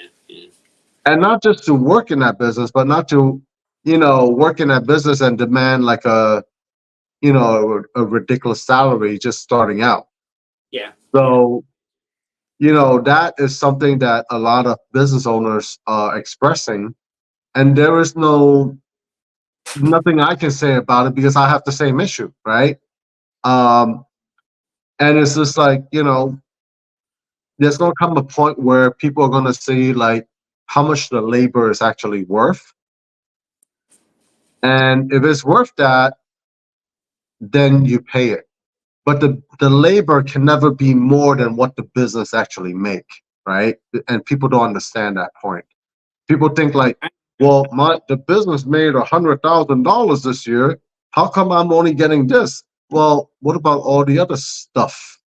Yeah. All the other stuff that's involved, like the product, marketing, shipping, your labor costs, my labor costs, everything else. That is all part of the whole thing. Mhm. But they just see it as like, well, the business made this much. How come I'm only making this much? I know. That's the old bullshit deal. I understand. But you know, the thing is, now we got another 15,000 immigrants coming into this country, and you got Tyson firing their old people, hiring the brand new immigrants because they can lower their labor costs. And you're gonna see more and more stuff like that where it is pretty predatory, I would say, Oh, right? it's predatory. This whole thing is going to be predatory. But So and the thing they is, it's like, mandate a minimum income. yeah, The thing is, you put that on a business, the business goes out of business. Now, the good thing is when you mandate this, you put all the small businesses out of business, but you're supporting the huge government, I mean, the huge multi-billion dollar corporations. And so right, you're squashing their competition and you're bringing the oligarchs up. I mean, it's yeah. just, you kind of makes you wonder about like, Well, it's kind of funny, like, winners and losers. so, you know, I know why the migrants are coming over because they think they're going to get a better life, right? Wow. Big shock. So when they come over and they find a shock like, hey, this wasn't what it's crapped out to be, then they might have some regret, right? Um, but we'll see. We'll see what happens. I mean, right now, I mean, most of the developed nations, labor is an issue.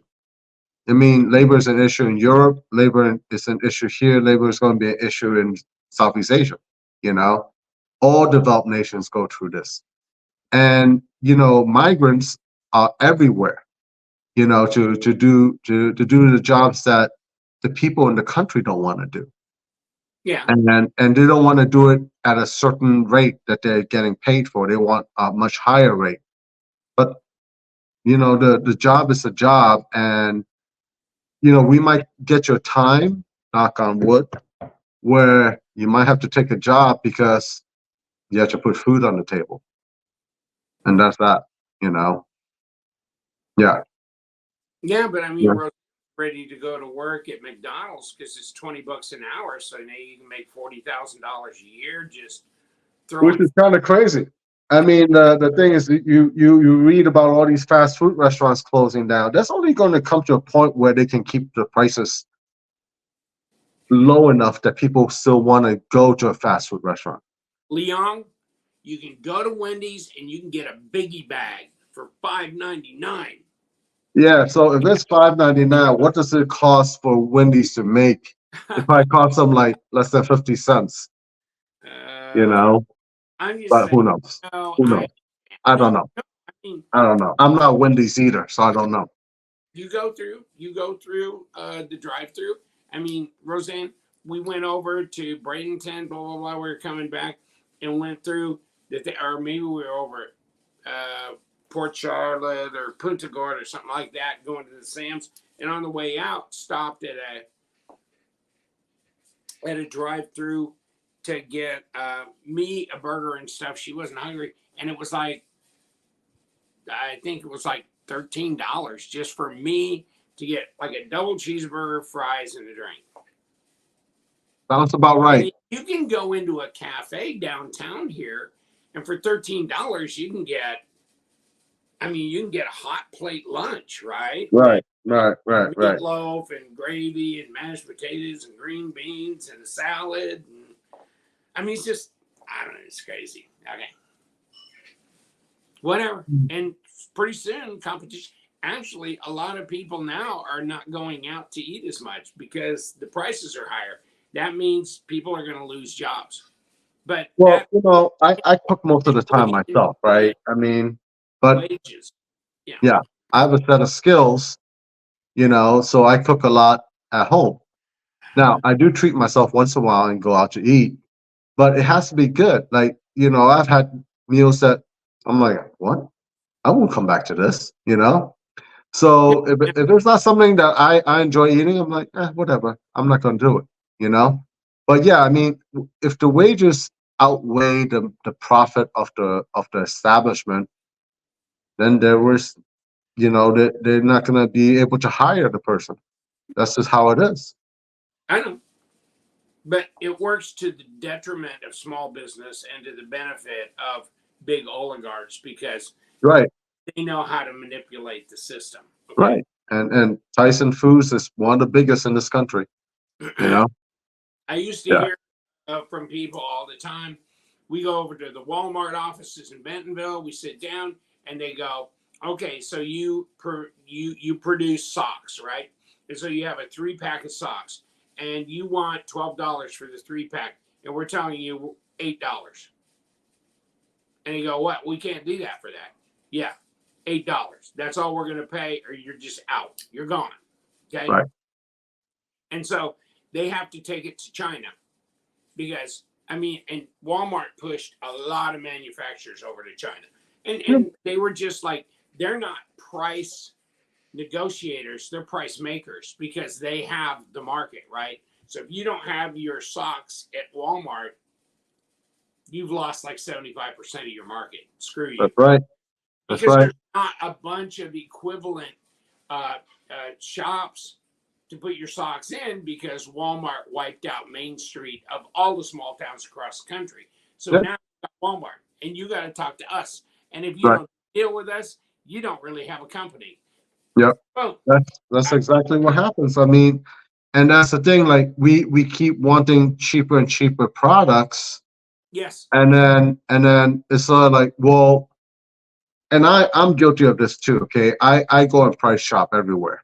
Okay, but the thing is, like, if I know that it's a mom and pop shop, and I can actually, you know, participate in them being open, then I do it. But if I can't afford to do it, then I cannot afford to do it either. You know, so you can't. Everybody has to make their choice themselves. So you're pushing. You know? I mean, you're pushing the Walmart thing, and the thing is, what was happening before we had COVID was that a lot of Main Street businesses were starting to open up because they were specialty type things. Right. So, right. Consumers had money and they were willing to pay more for boutique or, you know. They do. Listen, no one can ever compete with a place like Walmart. Yes, Walmart can take this and you know, I've seen something like, of course, it's not the same steel, not the same construction method, nothing. But no one can compete with their $3.94 pocket knife. All right, and they sell it for $3.94. There's no way any of us small boutique manufacturers can ever compete with something like that. So no way. No, we don't. We cannot. We're willing to go to Main Street and pay more money for certain kinds of things that brought extra value to their life. Yeah. Okay?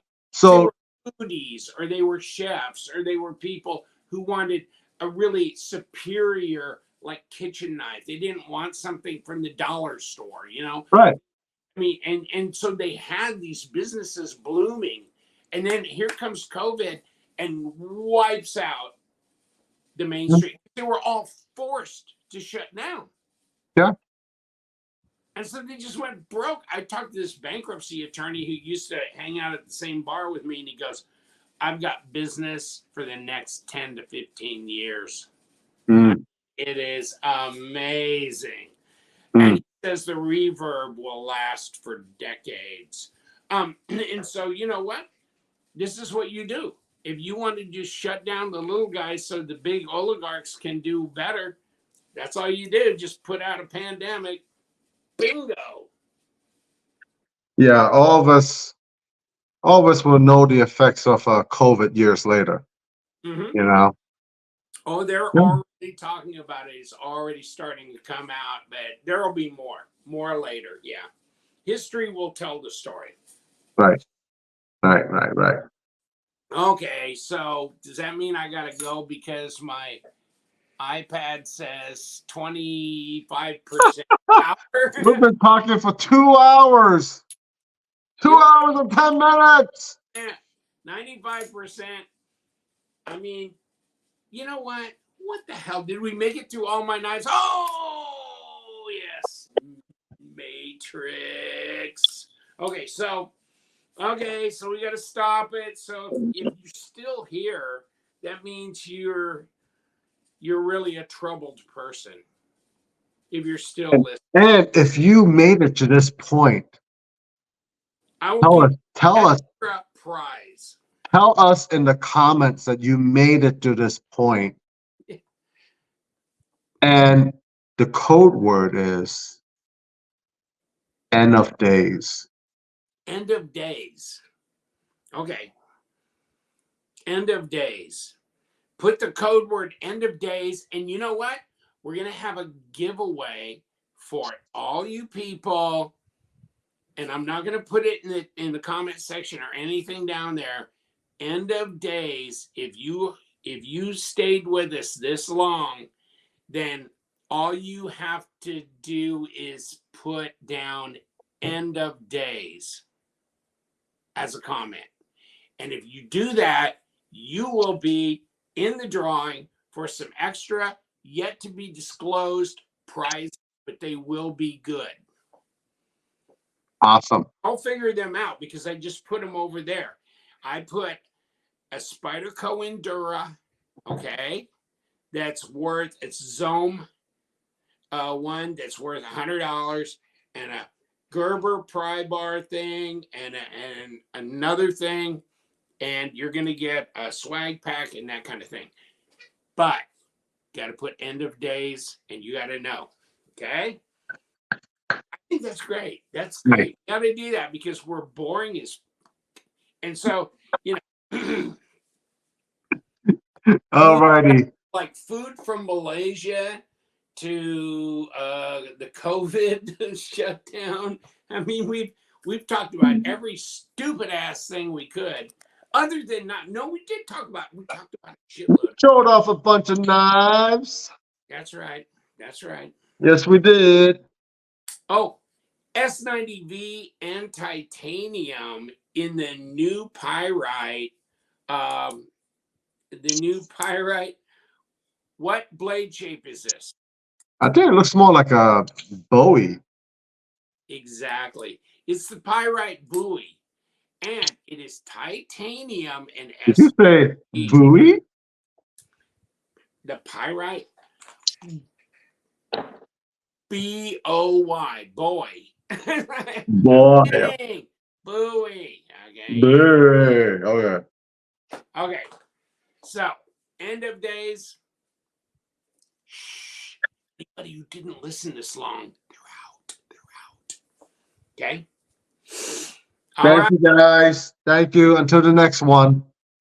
All right. And just remember, look at that. Knife show, baby. Knife show. 2024. It's over.